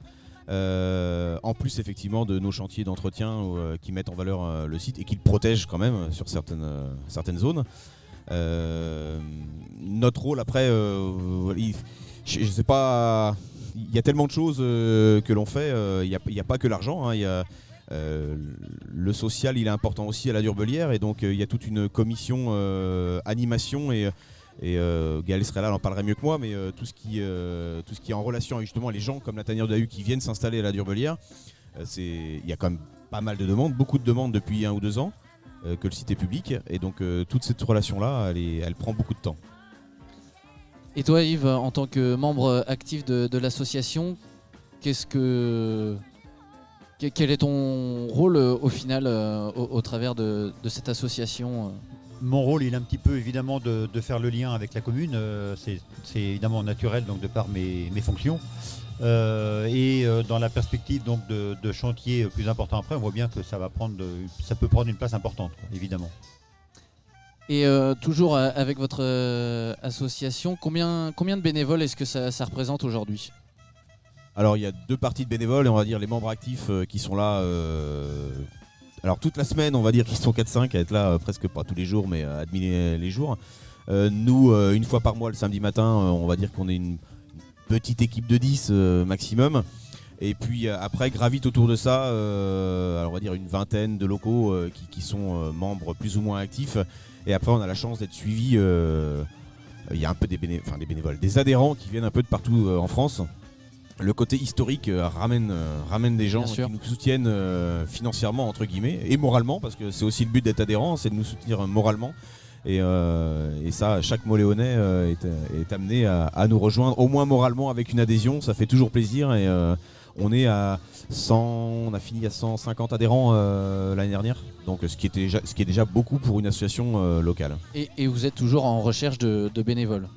Dans tous les domaines, alors on dit les gens qui nous soutiennent juste financièrement, d'accord, mais les gens qui savent faire quelque chose de leurs mains, qui sont par exemple juste à la retraite et qui ont du temps à consacrer, qui veulent pas s'arrêter du jour au lendemain, voilà, il y a beaucoup de choses à faire ici et qu'on ait du matériel ou pas, il y a toujours de l'occupation à avoir. Ils sont une très bonne équipe à faire ça.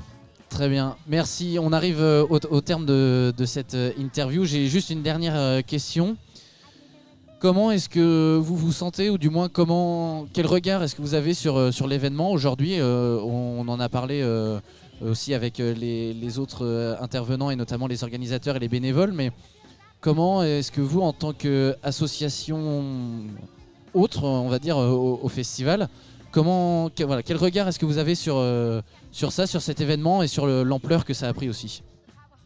Moi, j'ai d'abord un regard admiratif par rapport à l'équipe de la tanière du Dahu. Admiratif puisque je les fréquente quand même depuis quelques années déjà, et je vois donc leur niveau d'organisation qu'ils déploient à chaque festival. C'est juste impressionnant. Il n'y a jamais un mot au-dessus d'un autre, tout est calé, organisé, ça roule, ils sont toujours zen. Là, je tire vraiment mon chapeau à toute l'équipe. Et toi, Laurent? Quel regard est-ce que tu as sur ce festival et sur cet événement, maintenant qu'on est au deuxième jour, que le festival a pris de l'ampleur, a connu une certaine évolution? Quel regard, toi, est-ce que tu portes là-dessus? Je trouve ça super parce qu'il y a un peu deux salles, deux ambiances. La première partie gratuite qui attire, alors on va dire peut-être plus de locaux que de gens qui sont loin, mais en tout cas intergénérationnel. En tout cas, ça va vraiment de l'enfant jusqu'à on dira pas l'âge. Et la deuxième partie où effectivement là où on est un peu plus dans la jeunesse clairement, mais puis c'est très bien. Mais c'est pas deux parties incompatibles, et c'est super. Vraiment, c'est intergénérationnel, c'est le mot. Très bien, merci messieurs d'avoir répondu à nos questions et d'être passés nous voir. C'était très, très intéressant, un moment enrichissant. On a appris davantage sur l'association de la Durbelière, et puis également sur le site du château de la Durbelière, bien évidemment gorgé d'histoires et d'anecdotes très intéressantes les unes que les autres. Merci à tous les deux, merci beaucoup. À vous. Merci. C'est la fin de cette 5e interview, et puis c'est la fin également de notre émission. Voilà, c'était le Club Radio. On était à la Tanière du Dahu. Alors on n'était pas en direct, mais on était dans les conditions du direct, voilà, au festival La Tanière du Dahu, au château de la Durbelière à Saint-Aubin-de-Bobigné. Et voilà, on a fait une émission qui pour vous ne vous paraîtra peut-être pas si longue au montage et au rendu final, mais qui a été qui s'est déroulée tout au long de l'après-midi, qui a été très enrichissante. On en a beaucoup appris, que ce soit grâce aux organisateurs, grâce aux bénévoles, grâce également aux exposants que je salue une dernière fois, l'atelier Océan Atypique qui est juste là, et puis le Standard Atelier qui se trouve de l'autre côté. Un grand merci encore aux organisateurs, et puis plus particulièrement à Arnaud. C'est avec lui que tout s'est déroulé, que tout s'est goupillé. Un grand merci à lui, un grand merci à toute l'équipe des organisateurs, à tous les bénévoles bien évidemment qui œuvrent tout au long du week-end sur ce festival. Un grand merci aussi au CSC du Pays Moléonnais, je le rappelle, sans qui tout ça serait tout simplement impossible, et puis en particulier à Florian, je l'ai vu tout à l'heure, il se baladait dans le coin, je sais pas s'il est là, mais voilà. Florian, on le remercie également. N'hésitez pas aussi à nous suivre sur nos réseaux sociaux, Facebook et Instagram, Club Radio Moléon, vous avez les QR codes juste au-dessus. Et puis notre chaîne YouTube aussi, Club Radio Moléon, où vous pouvez découvrir ou redécouvrir toutes nos émissions, et celle-ci en particulier qui sera diffusée très prochainement. Et puis un grand merci également à mes deux acolytes, à mes deux compagnons que vous connaissez déjà maintenant. Alors derrière la caméra, juste derrière vous, il y a Brian qui était à la caméra aujourd'hui et aux images. Et puis juste derrière moi, Ethan à la régie son, que je devais faire intervenir, et au final ça s'est pas fait. Bon, oui, voilà. Il m'a dit que je devais, si j'avais des questions je pouvais, mais il n'y a aucun moment où il m'a posé voilà, une question. tu devais pas avoir de questions à poser a priori. Oui, on va dire ça. Qu'en as-tu pensé, tiens justement brièvement pour conclure, qu'as-tu pensé toi de cette émission et de tout ça? J'ai trouvé ça juste génial d'être posé comme ça. On a pris notre matériel, se poser en plein milieu de ce marché. Merci à vous de nous avoir écoutés. c'était vraiment génial. Merci aux gens qui sont venus Bien pour sûr, se faire interviewer. aussi. Merci à toi Clément d'avoir interviewé tout le monde. Avec grand voilà. plaisir. Et puis donc voilà, c'est un peu aussi la fin de cette première saison du Club Radio, cette émission. Alors bien évidemment, on reviendra à la rentrée, dans le mois de septembre, avec la reprise des émissions habituelles que vous pouvez déjà connaître. On s'accorde un petit mois de vacances et de repos maintenant, bien mérité. Voilà, après une première saison riche et chargée, que ce soit en émotions, en projets, en idées plus farfelues les unes que les autres. Et voilà, le Club Radio n'a pas fini d'exister, bien au contraire. Et on se retrouve au mois de septembre. Voilà, encore un grand merci à tout le monde, aux organisateurs, aux bénévoles, au CSC, à Florian, à Brian, à Ethan et à toutes les personnes qu'on a interviewées aujourd'hui. Et puis l'émission sera à découvrir, bien évidemment, très prochainement sur notre chaîne YouTube. Voilà, il est temps de conclure maintenant, de s'arrêter. On va éviter de refaire comme à la On avait dit BFest 5 minutes max. Voilà, on va éviter de refaire comme à la BFest pour ceux qui ont la référence. On se quitte là-dessus avec un petit fond musical. C'était le Club Radio et toute l'équipe. Et nous, on se dit à très vite. Salut! Allez, ciao ciao.